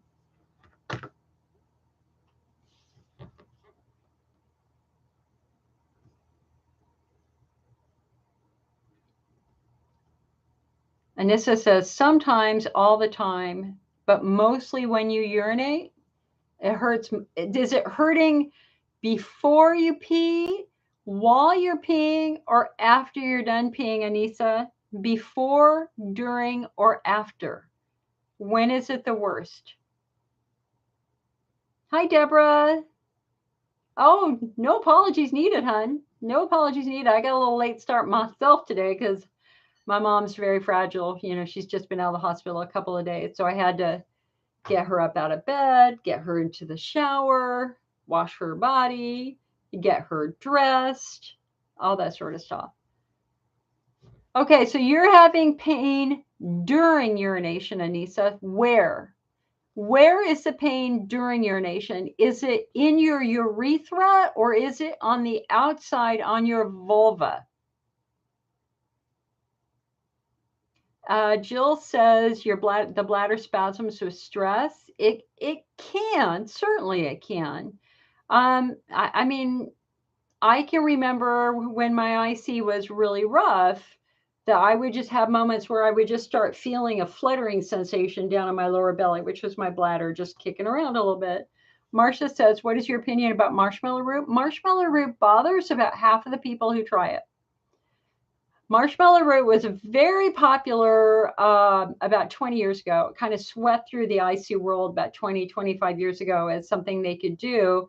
And there was somebody online who kept saying that it was safe and yada, yada, yada. And yet, you know, literally, I was working with patients who were flaring taking marshmallow root. So I'm going to guess that about half the people who try it do well with it, and about half of the people don't. But I think it's a viable option. Also, slippery elm. So Anissa thinks her pain is in her urethra. So Anissa, so with urethral pain, the very first thing we're always going to look at is estrogen atrophy.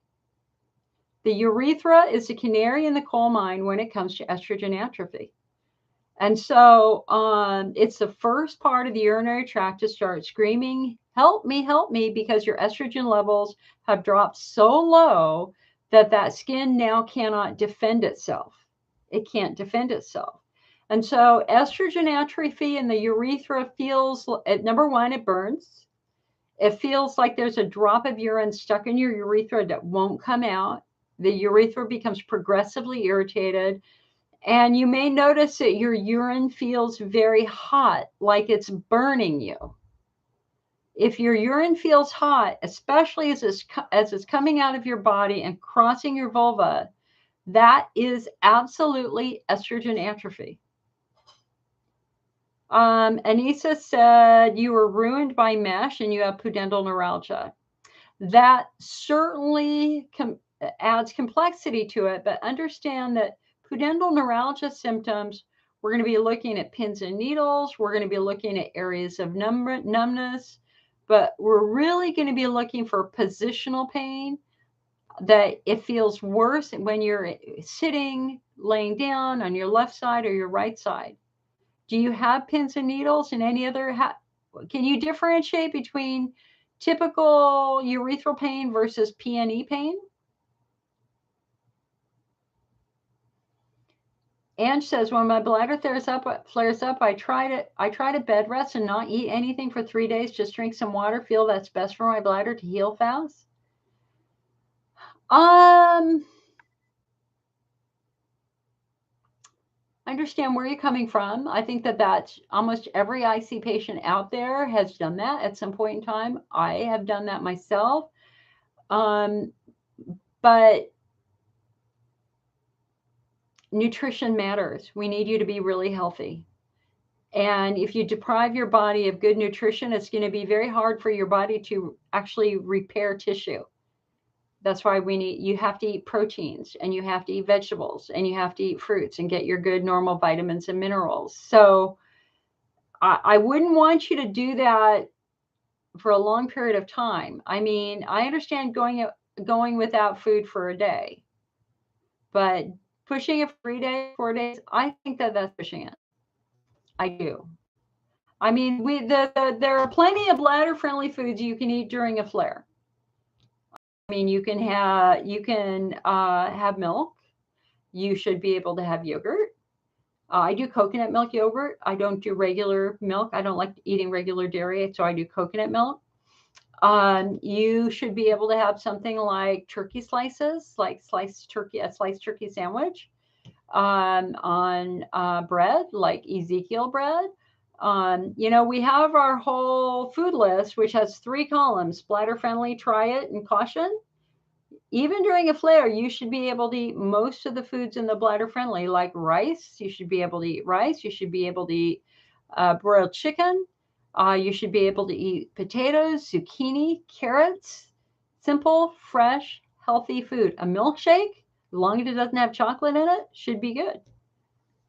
All right. So Anissa says her bladder feels hot and that you have some atrophy. Right.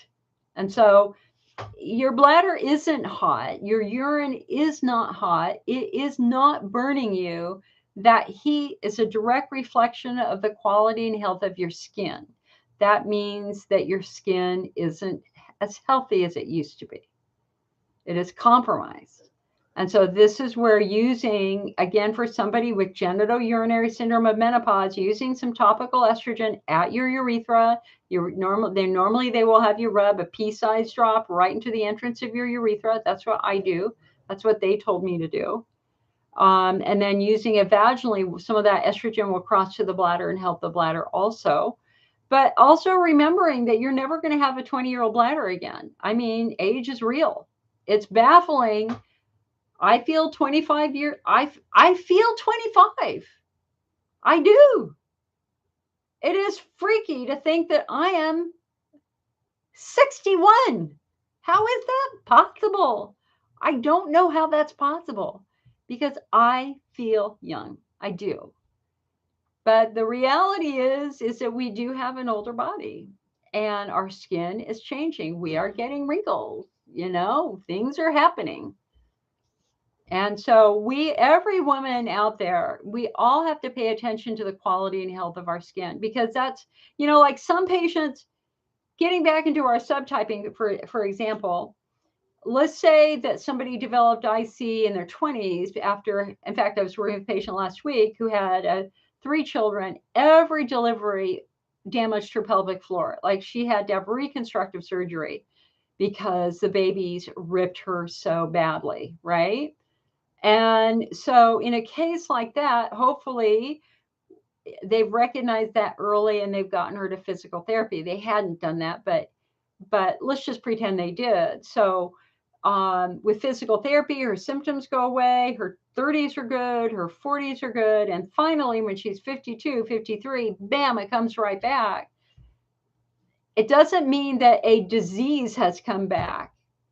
Generally, what that means is that things are changing as we're getting a little bit older. We're looking more estrogen atrophy. So paying attention to the quality and health of your skin is important. Carol says, my doctor put me on estradiol cream and that seems to be helping. Exactly. Estradiol cream is the bomb. Marcia says, any opinion of pumpkin seed oil supplements?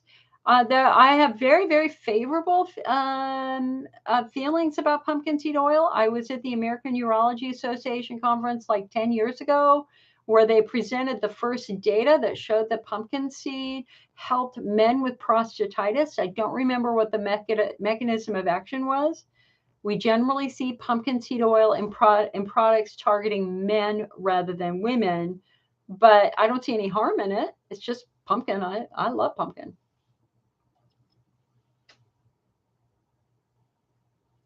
Prasidam said, could this work down to IC, which it could be the result of autoimmune? It could. It could. I emailed all the doctors and,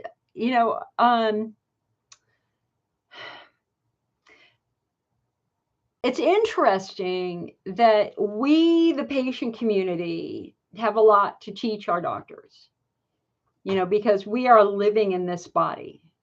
We live this life with pelvic pain or whatever. And so I, last December, gave a lecture to the European IC groups introducing the 5 subtypes. And literally the first question I got was from Jane at the International Painful Bladder Foundation. She's brilliant, by the way. She said, well, where do we put patients with autoimmune cystitis? And I was like, oh, bladder wall, autoimmune driven, maybe. So anyway, I emailed many of the top doctors and said, so where do we put autoimmune cystitis? And nobody answered me back, which is rare. It's very rare. I usually get an answer from at least one of the top doctors. And I think that that's just a reflection of the fact that they don't know. They really just don't know where to put the autoimmune cystitis. That may be the 6th subtype, and I think it probably should be its own unique subtype. The challenge is how do we treat it? And again, that was one of the things when I sent my email out. It's like, okay, we have a patient with lupus. We have a patient with Sjogren's syndrome. Clearly, we're looking at an autoimmune disorder. what are our treatment priorities for this patient? Obviously, anything to fight inflammation. And that's really where cyclosporin shines. Cyclosporin is a step 5 treatment option in our AUA-IC guidelines. That may be why cyclosporin is as good as it is for some patients. Some of the top doctors call cyclosporin a bit of a miracle drug because it can take patients with really, really severe long-term issues where we're really looking at inflammation and autoimmunity, and it can make them symptom-free. But it's a hard medication. It requires a lot of special monitoring. There are significant risks with cyclosporin. It's not an easy journey. But for those patients who make that journey, they're stunned at how much better they get. Nicole said, you helped me through a flare 2 years ago. My subtype is due to injury because of 35 years of ballet. Yep. I just got over a bladder infection. I'm in a flare again. Can an infection kick in a flare? Absolutely, hun. Yeah, because you're in pain. And so what happens when you're in pain? Your pelvic floor muscles get tight to protect you from that pain, right? It's called the guarding reflex. So if your bladder was hurting because of the infection, then of course your muscles are going to get tight. Of course they will. So you're going to need to go, if you've got your wand, use your wand to just kind of touch your muscles and see if you can figure out if your muscles are tight or not. I'm going to bet that they probably are. I'm going to bet that you've got some tender pelvic floor muscles that need a little bit of work to get them to come out of tension and spasm. Carol said he ordered the estradiol cream from the Women's International Pharmacy. Yes, that's where I get mine. I love the Women's International Pharmacy, and they don't pay me. So the Women's International Pharmacy is a mail order pharmacy in Arizona, and they specialize in creating estrogen products for people who are uber sensitive like me. And so when my doctor was finally like, Jill, we need to do this, but we already know you're incredibly sensitive, so we're not going to do esterase, we're not going to do Premarin, you're going to react to it. I'm going to order you some preservative-free estrogen cream from the Women's International Pharmacy. And it's worked like a charm. And what's amazing is how cheap it is.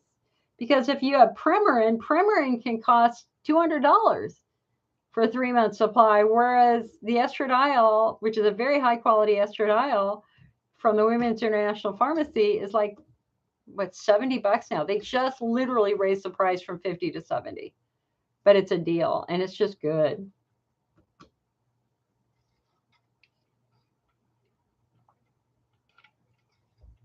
Anissa, I also need to say to you that if you are what I think you are, where you do have pretty significant estrogen atrophy, the first time you use topical estrogen, it's going to burn.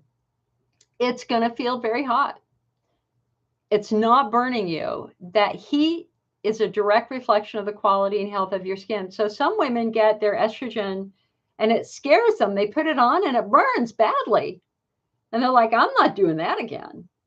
And so they walk away from it completely. And the problem is that it's not really burning you. It's just that your skin is so dry that anything you put on it is going to hurt it. Anything you put on it is going to hurt it.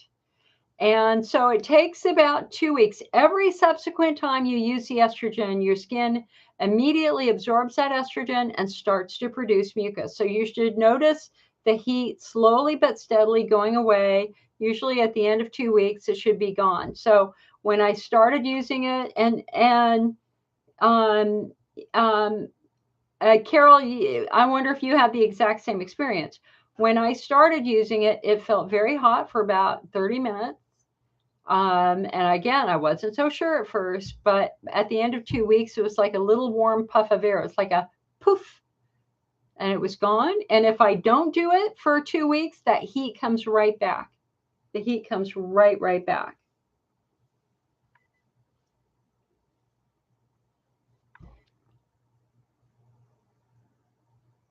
Genitourinary syndrome of menopause is real. It happens to all of us. Hate to break it to you. Hate to break it to you. Oh, there's something else. It's interesting. Again, I was a patient I was working with last week, and she was in her 40s. She was only 47. And so we were doing the subtyping, and it was very clear she had bladder wall driven symptoms. Sex was not painful for her. She didn't have positional symptoms. She didn't have Hunner's lesions. She didn't have any other related conditions, right? And so we're going over kind of, okay, what can irritate the bladder wall? Chemicals. So we're going to look for a chemical injury. She didn't have that. Number two, we're going to look at estrogen levels. And I'm like, but you're 47. You might not be there yet, but you're certainly getting there. So let's see if you have any of the early signs of menopause, right? And so it's like, so have you noticed you're waking up anxious? And she goes, yeah, how'd you know? One of the early signs of menopause. Because remember, menopause is reverse puberty. So all the trauma, the emo that every teenager goes through as they go through puberty, well, we go through that again with menopause, right? We do. It's crazy. And so symptom number one is anxiety. Menopause is really well known for triggering what we call free floating anxiety, where you don't know why you're anxious. You're just anxious as hell, right? Like you're literally, for me, I remember I was having lunch with my sister and my brother-in-law at a restaurant that I just love, a little local healthy restaurant. And like right in the middle of it, I just had that sensation that I just needed to run. I didn't, but I wanted to. It's like, oh my God, I need to go. I need to go. I need to go. And it was just a hormone. It was just a hormone burst. That's all it was. But the second symptom that I went through is something called the rages, where like for no reason, you suddenly get so angry you want to hit something, like you're shopping at the store and you like literally want to slug the next person you see.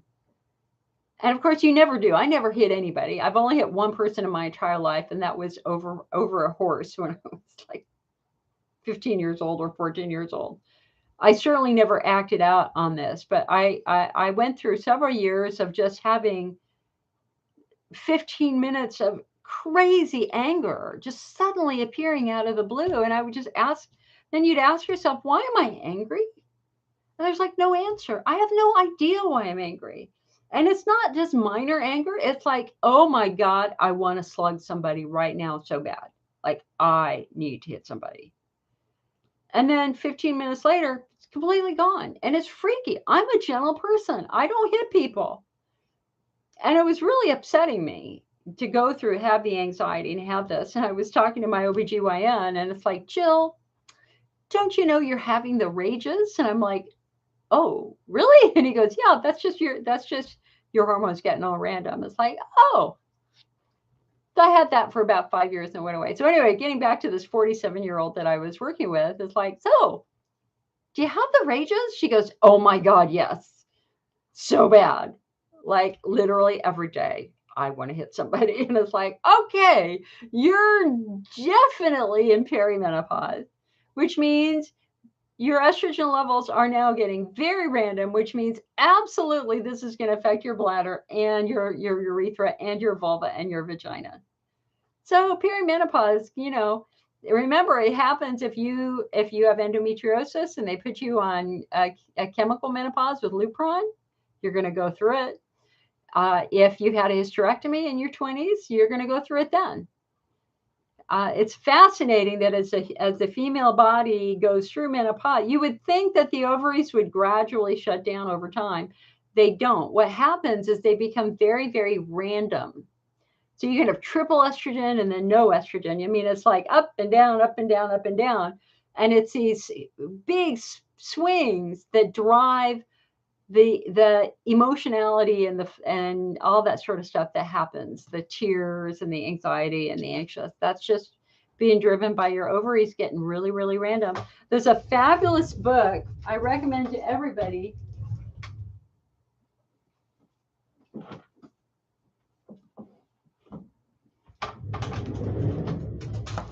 This is wonderful. This is called The Menopause Manifesto. Oh, look at that. I didn't know I had a rip on my dress. Oops, sorry about that. Well, anyway, the Menopause Manifesto by Dr. Jen Gunter is wonderful. Absolutely wonderful. So, you know, once you're in your 30s, you gotta start learning about some of this stuff.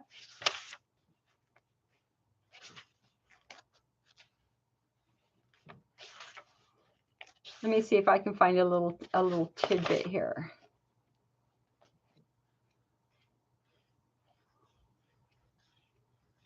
I love Dr. Gunter. I really, she's on Twitter, and her Twitter handle is Dr. Jen Gunter, Gunter. Let me put this back up so that you can see this.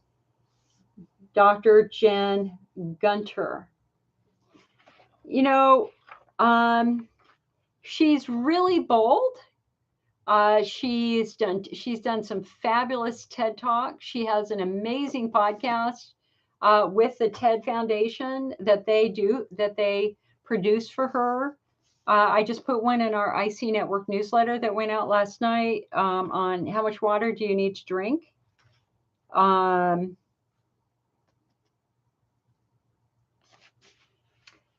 Anyway, yeah, this book is just filled with just fabulous things. So when many people think of menopause, they think heat. This is because hot flashes and night sweats, collectively known as vasomotor symptoms, affect 80% of women at some point in time during their menopause continuum. And they affect almost 100% of women who take medications for a specific type of breast cancer.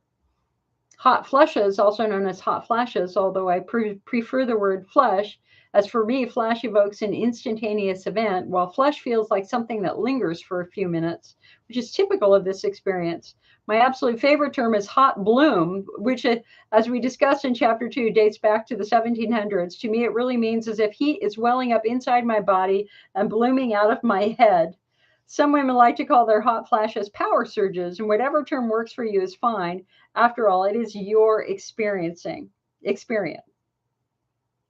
So, medically speaking, a hot flash is a wave of heat that envelops the head, neck, upper chest, and arms. It isn't just a feeling of heat, the body is warm to touch. Hot flushes may be accompanied by sweating, redness in the face, nausea, agitation, or anxiety. The hot flush experience can vary woman to woman, but there's one constant: heat. Night sweats are hot flushes during the night that result in excessive sweating. Anyway, you know, this is such a good book. Cannot recommend it more highly. Debbie says, how do you order the cream from the Women's International Pharmacy? Do you ask your doctor to contact them? Yes. And get a prescription. Is it safer as far as estrogen cream goes? No, it's still estrogen cream. It's just in a preservative-free base. They just have to specify that they want it in a preservative-free base. And remember, topical estrogen is considered remarkably safe. They do not believe that it carries a risk of cancer, unlike oral estrogen, which if you're swallowing estrogen pills, then obviously that's going to go into your bloodstream and send throughout your body, where it can create a greater risk of like breast cancer. Whereas topical estrogen that you put on the skin stays in the skin. So if you look at the research for topical estrogen, you will see that they consider it remarkably safe, even for patients who have had a previous gynecological cancer. And let me, for Facebook, I'm going to give you the link on where you can do that. If you go to pubmed.gov, which is the National Library of Medicine, I just search for topical estrogen safety. And for you guys on YouTube, let me give you that one too. So I'm going to give you again the National Library of Medicine. Hey man, because you deserve the best. Of course you're going to do the National Library of Medicine. You're not going to go to your local library, which is going to have books from 20 years ago. You're going to go to the best center ever because you deserve it. And you're going to search for topical estrogen safety. And you can look at that research yourself. So Nicole says she's going to go back to internal and external physical therapy. Good, Nicole. Absolutely. I completely support that. You should do that. at least have an evaluation and see where you are, right?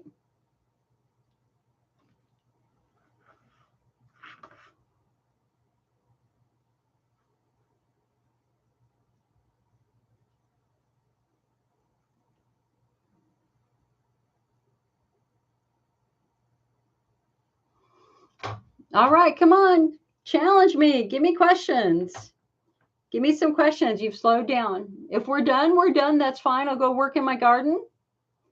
But I'm here for questions if you have any more questions.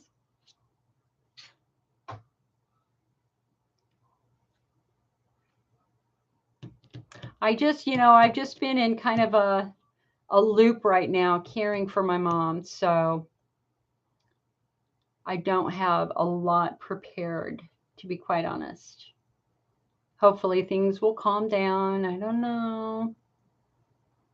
Life is challenging. And for anybody who's in Arizona and New Mexico with the fire, sending you my love. Because we're getting there now, too. Any more questions? Any more questions?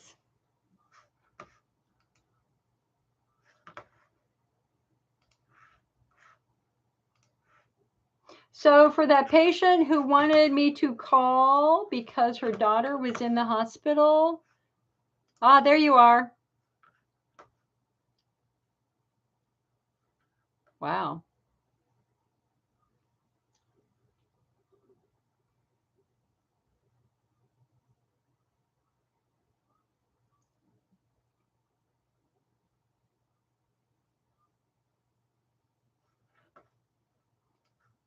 All right.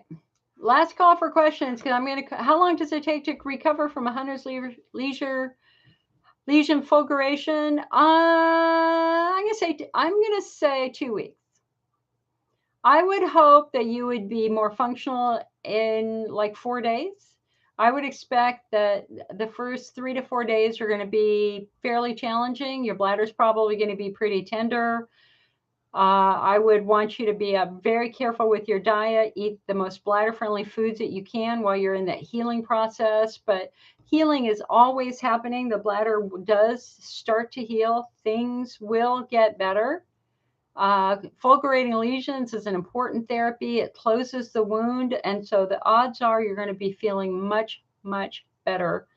I would say within about 2 weeks. That would be my guess. All right. Okay, guys. Well, listen, I'm going to call. I've got somebody in the hospital right now. I'm going to call her and see if I can help her. So I'm going to shut this down. I will see you all later. You'll have a fantastic week. Hopefully, I will be back on Friday on Facebook and maybe Tuesday on Instagram. Going to be filming some new Zooms. Wish me luck. And I want you to have a wonderful rest of the evening. You are not alone. Listen, the single most important thing you ever should remember from any of the meetings I do is this is not your fault. You have done nothing wrong. There is no shame. There is no blame. This is not all in your head. It is not in your head. Sue, thank you so much for the 500 stars. Much appreciated. IC is real. It's treatable. But, oh, thank you for the 400 too. That's wonderful. It all begins with you understanding your anatomy. This is the challenge with online support groups now, is that you can't expect apples, oranges, and bananas to respond the same way. It's all about understanding your underlying subtype here. So if you have Hunner's lesions, you're going to need to do Hunner's lesion therapy like the fulguration. And you're going to have to be really, really good with your diet. If you've got bladder wall driven, then we're going to be focusing on things that are going to help your bladder wall. If you're pelvic floor driven, we've got to work on those muscles. But apples, oranges, and bananas do not respond the same way. And that's why the IC movement failed for so long. IC research failed for so long. For $100 million in research failed. Why? Because they mixed everybody together. We're not doing that anymore. This is the future. This is today. This is the future. We need a more detailed diagnosis. IC as a diagnosis itself is a grab bag diagnosis. It means you got frequency, urgency, pressure, pain, and they don't know why. Now we're going one step below that. We know more about stuff like that. So come on over to our website, icnetwork.org. Please think about getting our book, IC 101. It's not just a bladder disease. I think that, Gay Sandler and I wrote this book last year, and it's pretty darn good. And it's the first book that talks about subtypes. So hopefully that will help. Allison, thank you so much for the 200 stars. Oh, here we go. Ange on YouTube said, I was prescribed pyridium for bladder pain, but can only use it up to 3 days. I use mirabegron for spasms. Okay, well, that's good. That's appropriate. Pyridium, it is will numb the bladder wall. It's the stuff that turns your urine orange. It is really meant for short-term use. There are some doctors who have had patients use it for months and months, but if you look at the information provided from the company, they specifically say it shouldn't be used long-term. It should be used for short-term. But the really good thing, Angie, you're doing is mirabegron, because mirabegron is an antispasmodic that can help frequency urgency, that does not cause, it's not an anticholinergic linked to cognitive decline. This is one of the things that happened several years ago, is we learned that a certain class of medications, if you take them every day, start to change your brain function a bit. And so sadly, a lot of the old school IC therapies, the amitriptyline, the imipramine, the nortriptyline, the hydroxyzine, the atarax, the vistaril, the ditropam, the detrol, those are all anticholinergic medications. And what the research shows is if you take it every day for 3 years, you're going to run the risk of some cognitive decline. Now, I took hydroxyzine for 10 years. But I took a tiny, tiny dose. I never took a lot of it. And this is one reason why we don't like the idea of adding more and more and more and more, because there are consequences to that.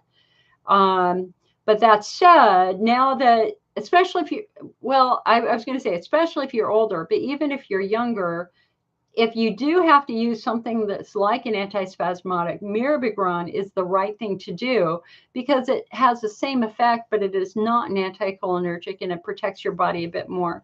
Sue says, I use azo constantly. Is that okay? I couldn't make it without it.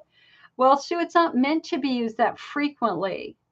I would want to know what underneath this is driving your symptoms. Azo is covering them up. It's numbing your bladder wall, but it's not a constructive therapy. It's not helping us understand why you're peeing all the time. Are you peeing all the time because you have estrogen atrophy? If you are, then we have to try to address that. And the way we address that is going to be with some estrogen, topical estrogen, combined with a chondroitin-based supplement to give that bladder a little bit of an extra coating. Nancy said, I had steroid injections for joint pain once again, and for the second time, it has flared my bladder really bad. Strange and painful side effect. Steroid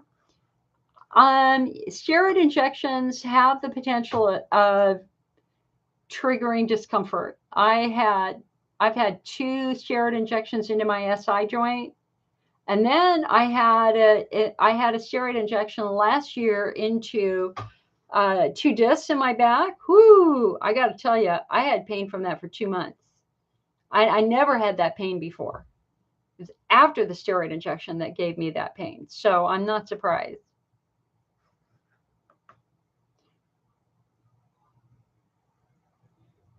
So again, Sue, you're covering up the symptoms with the azo, but you're not potentially healing the underlying abnormality that's causing the symptoms. That's where you've got to focus. And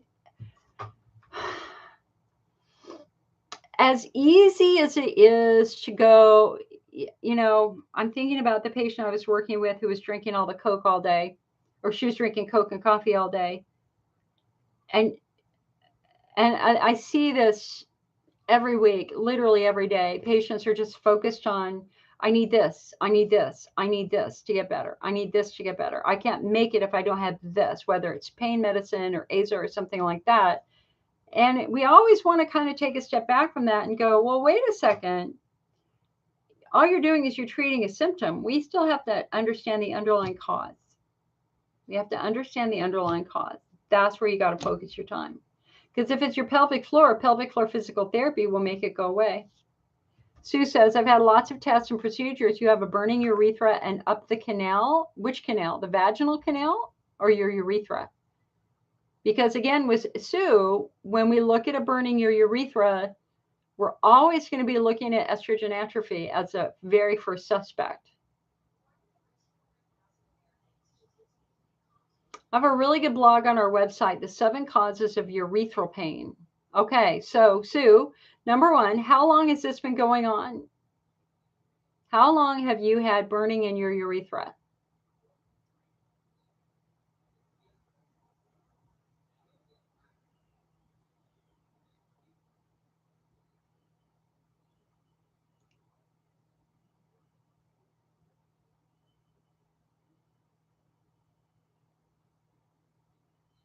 Ten years. How old are you, hun? And how old are you now?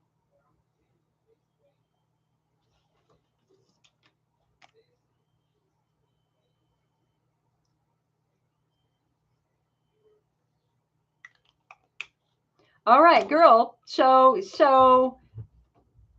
come on. This is exactly what we see with estrogen atrophy.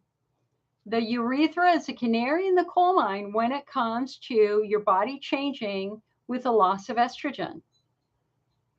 And so it's the first part of you. I mean, think about this for a moment. Your bladder and your urethra are the only organs in the human body designed to hold and dispose of body waste. Urine has ammonia in it and urea in it and all sorts of toxins, right? So how can the bladder hold ammonia for hours at a time and not get damaged? I mean, it's an evolutionary miracle, actually. It's a marvel. So the way that the bladder can hold all these toxins is because it has a really thick coating of mucus. Your bladder's like your mouth. It's a hollow organ covered with a really thick, wet coating of mucus. And that mucus is a barrier. It protects the tissue from whatever's in your urine. And it also protects your bladder from bacteria. So we call this the mighty mucus. It's amazing. But unfortunately, it's estrogen dependent. So when you're young and have lots of estrogen, you have lots of mucus. But when you're older, at your age, this started at 57, you were in estrogen atrophy then, and you're in worse estrogen atrophy now. It's been 10 years. So that means that your bladder does not have the estrogen it needs to produce that nice thick coating of mucus. So the tissues are getting drier and drier and drier. If your vulva's dry and your vagina's dry, so is your urethra and so is your bladder. And it's the urethra that my urologist said is the canary in the coal mine. It's the first part of the urinary tract to really start screaming in pain. And it feels like there's a drop of urine stuck in your urethra that won't come out, and it burns like hell. And it happened to me when I was 51 or 52. And listen, my IC skills are exceptional. My self-help skills are exceptional. I know what to do. And I threw everything I knew at this burning urethra for 3 months, and nothing worked. Nothing worked. So I threw myself on the mercy of my gynecologist, and I made an appointment. I'm laying on, or actually my urologist, not my gynecologist. And I'm laying on the table. Obviously, he's down between my legs. He's looking at me, and he goes, "Jill." I'm like, "What? What did I do?" He goes, "Didn't you use the estrogen cream I prescribed for you last year?" And I went in a very soft voice, "No." And he goes, "Why?" And I said, "Because in my brain, I'm 25 years old and I can't possibly have an age-related issue," which is exactly how I felt then and how I still feel. And that got him laughing. And he goes, "I saw this happening last year, Jill. This is why I gave it to you, because I saw it happening."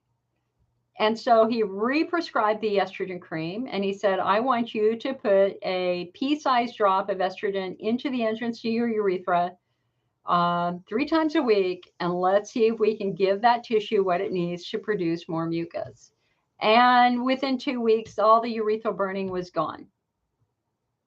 So, Sue, of course they didn't find anything. This is not a disease process. It's just dryness and aging. And if they looked at your vulva or your vagina, what they would have seen most likely are the signs that your skin is getting thin. And that's again, and so if it's happening in your vulva and your vagina, then you all have to assume that it's also happening in your urethra and your bladder, right? Elizabeth says, I think I have pudendal nerve entrapment. Who do I go to treat it? Elizabeth, why do you think you have pudendal nerve entrapment? Do you have pain when you sit down that gets better when you stand up, or do you have pins and needles or areas of numbness? What is your symptom that you think is giving you pudendal nerve entrapment? I'm not believing you, hon. I believe you, but you got to tell me a little bit more, okay? So Sue says, how should I ask them to treat that? Well, normally you would just go to your gynecologist and have them look at your vulva and your vagina, and you just say, hey, listen, I'm dry, I'm starting to get uncomfortable, and it's affecting my urethra. Can you take a look and maybe suggest therapy? A topical estrogen. And again, we don't recommend the brand names like Premarin or Estrace because they tend to have a lot of extra preservatives in them that can be irritating. So doing a preservative-free estradiol cream is usually what they do. Tracy says, can you take Bladder Builder and PEA together? You don't need to because Bladder Builder has PEA in it already. So you can save a little bit of money. Sue says, I have a tube of Premarin cream. Have you tried it? Did you ever try it?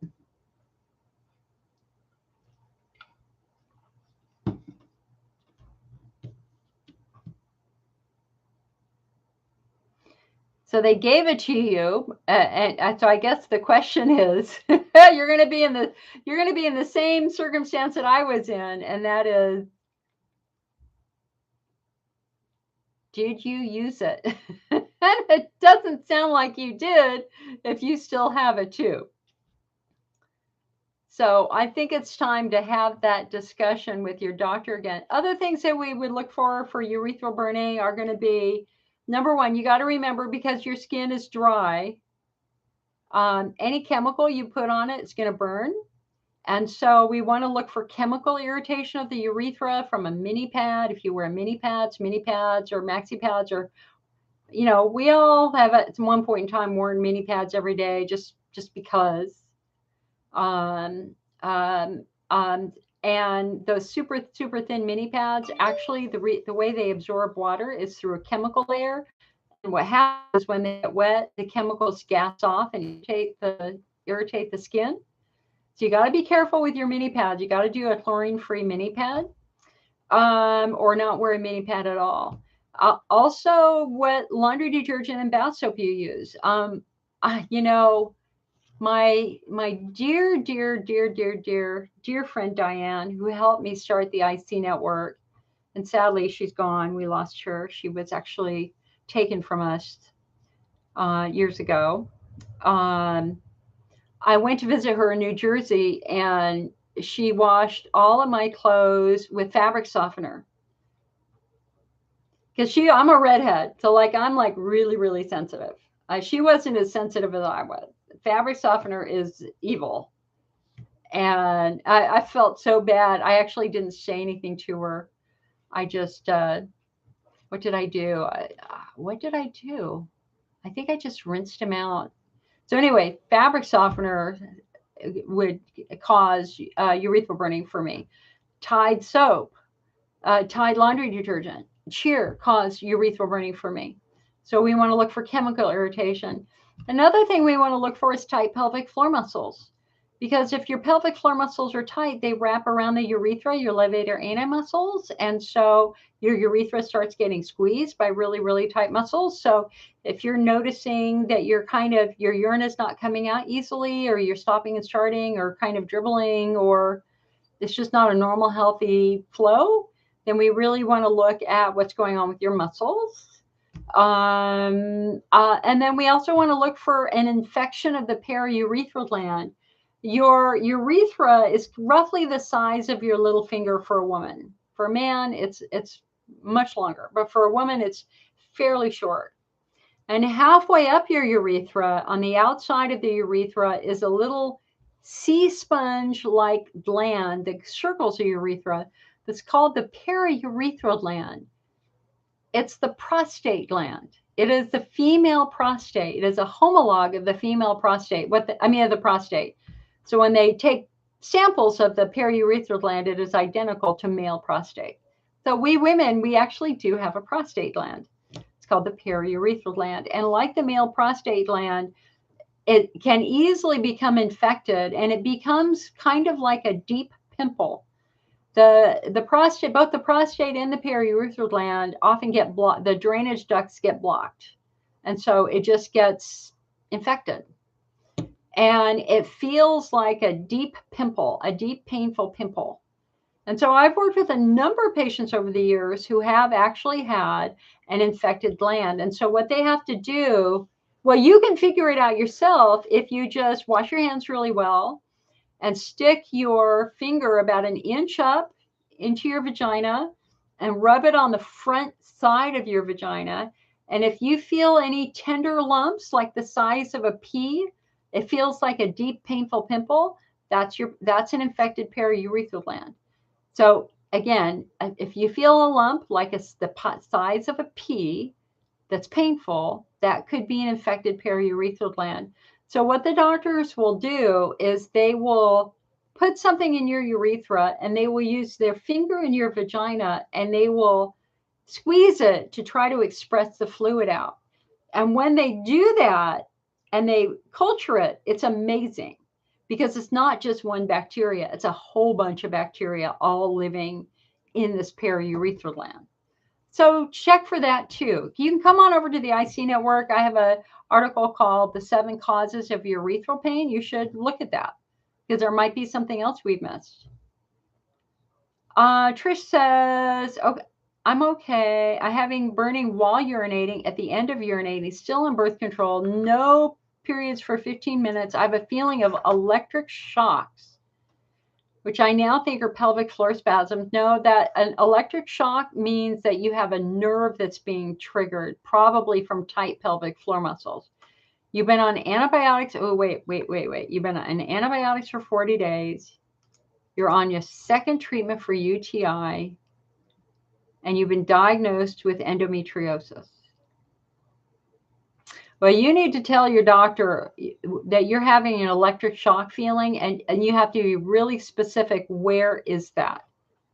Because number one, it could be pudendal neuralgia. It could be that you have a muscle so tight it's squeezing a nerve. So if you have sciatica, pain shooting down your leg, if you have areas of numbness, pins and needles, or persistent genital arousal disorder where you feel this painful arousal sensation, that could be your pudendal nerve being squeezed by tight muscles, or your sciatic nerve being squeezed by tight muscles. The problem is that some antibiotics can cause some neuralgias that could also potentially give you that electric shock feeling. So I don't think that's not pelvic floor spasm, son. That means a nerve is being tweaked in some way. What antibiotic are you on? Trish, what antibiotic are you on? Sue says, can I ask the doctor to treat estrogen atrophy? Absolutely. Your primary is absolutely the right one to do it. Deb said she just started taking gabapentin. Any experience or thoughts? Gabapentin is solid if we're trying to calm nerves down. So if we've got pins and needles, areas of numbness, a lot of neuroinflammation, gabapentin is certainly a viable option. Oftentimes they will combine that, though, especially if you have pins and needles, with a topical anesthetic like a lidocaine cream. We don't just want to get the nerves from the inside. We want to try to get to where the nerves are the most sensitive, and try to numb it at that spot. So using a lidocaine cream on your skin on the outside is often suggested too. All right, so Trish is taking Bactrim. All right, let's just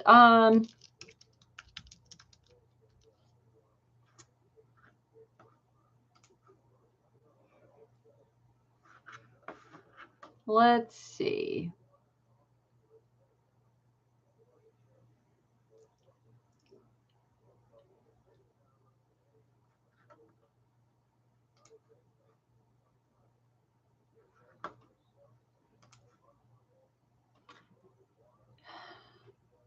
So, some antibiotics have a neurotoxic effect and can range from ototoxicity, ringing in the ears, neuropathies, a neuromuscular blockade, seizures, etc. So, I will tell you that I took one Bactrim DS, one. I asked my urologist, actually the registered nurse there, for an antibiotic to take before sex. I took one Bactrim DS, and an hour later, my ears started roaring, and it's never stopped. I had the ototoxic effect from Bactrim double strength, not plain Bactrim, but Bactrim DS.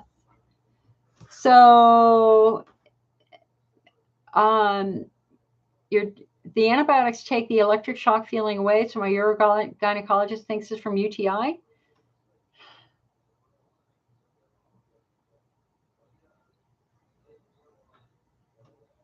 I've never heard of a UTI causing an electric shock sensation. I mean, yeah, if the UTI is burrowed into your bladder wall and is actually penetrated to a nerve, okay, I can see that. Because bacteria burrow into the cells, and it can go deep into the bladder wall. And if it gets so far that it actually reaches physical nerves and starts to damage nerves, I guess I can imagine an electric shock from that. But usually the infections don't get that deep.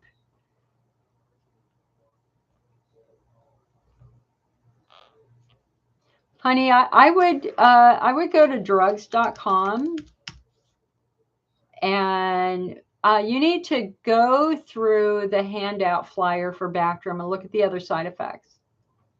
Okay.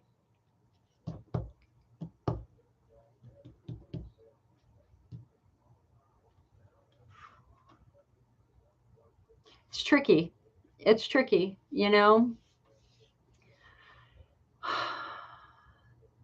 Medications can be challenging, and as much as we humans think that we can miraculously fix the human body, there are parts of the human body that are so over our heads we don't understand how things can happen and how medications can affect other parts of our body. Carol says, my urogynecologist told me I should switch to a plant-based diet, not eat any chicken, fish, or meat. He said I don't need a lot of protein because it turns into amino acids, which aggravate the bladder. But my nutritionist told me she thinks a plant-based diet will aggravate my IBSD. We've finally gotten that under control unless I eat something that contains dairy because I'm lactose intolerant. She recommended a high-quality protein powder from Full Script, and I told my urogynecologist, he said, she doesn't know what she's talking about. I have no idea what to do, what to eat. Oh, hun, listen, we were just talking about this last night. The humans are omnivores. Okay, we're not an herbivore. Cows are herbivores, and when you think about cows have what, 4 stomachs to process the grass they're eating? One stomach isn't enough. So to be an herbivore can be very, very challenging to our body, and our body has to be designed to handle that, like having multiple stomachs. And yet, many of us are not all carnivores either, and only eating protein. I mean, obviously, they might have done that 50,000 years ago, but there's fruit on the trees and apples on the trees and berries and stuff like that, and we learn to adapt to have an omnivore diet where we've got some animal and some vegetable. And so I think really it's about finding the foods that you thrive on. With meat, I would just up your game. I would buy all organic meat from a local producer. I wouldn't be eating any national burgers, any fast food crap like that.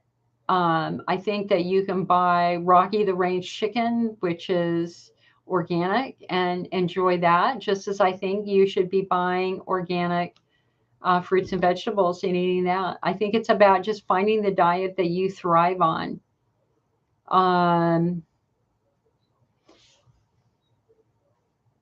the great tragedy here is that humankind, especially in the last 50 years, have virtually destroyed meat products with all the chemicals they give them in the factory farming.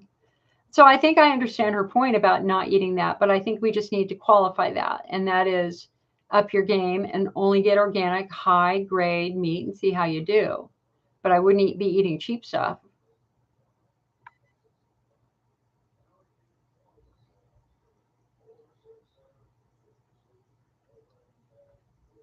Elizabeth says, and if Callie's still here, Callie Cragier, who is a new registered dietitian who's also working with IC patients. God, I'd love to get her insight on that, what she would think, but I think she's probably already left for the day.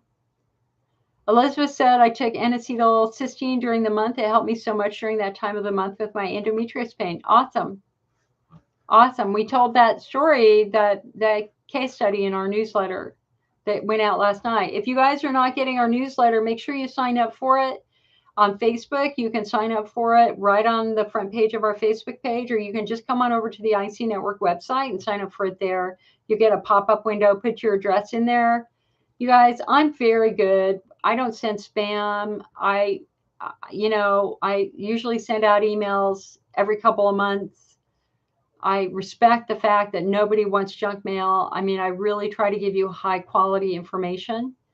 And you can always unsubscribe anytime you want. But I did send out a big long one last night. Everybody's like, why are you putting so much work into it? And it's like, because you guys need new information. I want you to have information that's helpful, whether it's diet or treatments or case studies or research. I just want you to be able to see that information. Do I even have a link to it? Hold on a sec. Hold on a sec. I might even.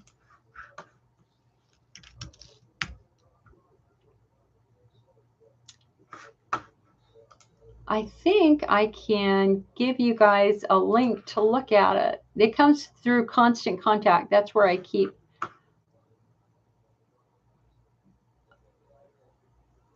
Hold on. Wrong computer. Got to do it on this computer.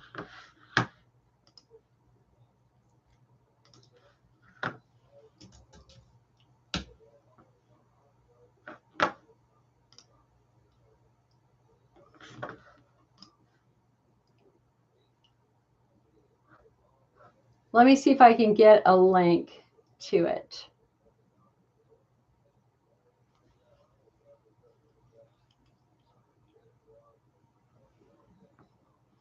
Oh, you guys are awesome. 30% open rate. Yes.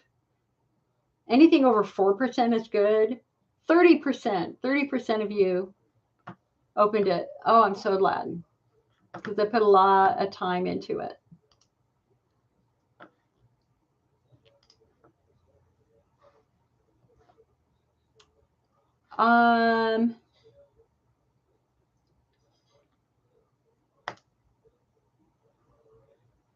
Let me see. I think I'm going to be able to share it on Facebook. Oh, you know what? Dang it.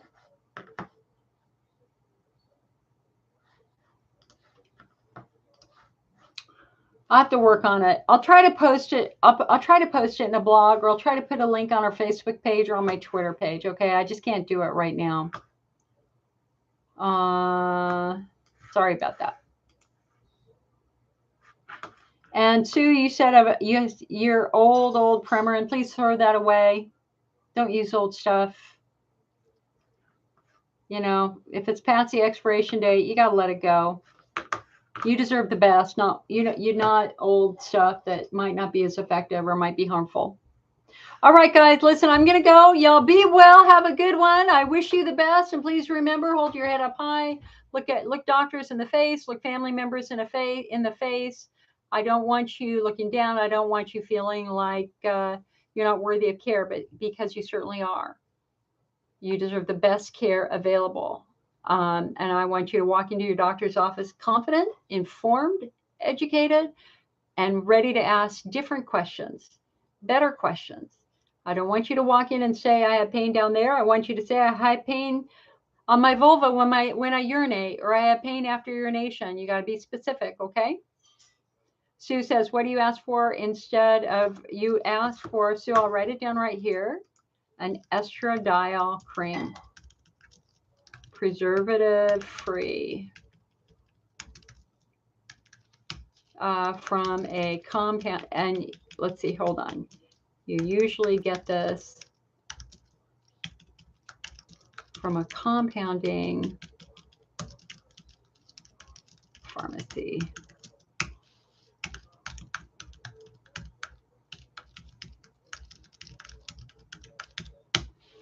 And that's the pharmacy that my gynecologist told me to use, and I love them. They've been fabulous to work with. All right. All right. Okay, YouTube. I'll see you guys later. Be well.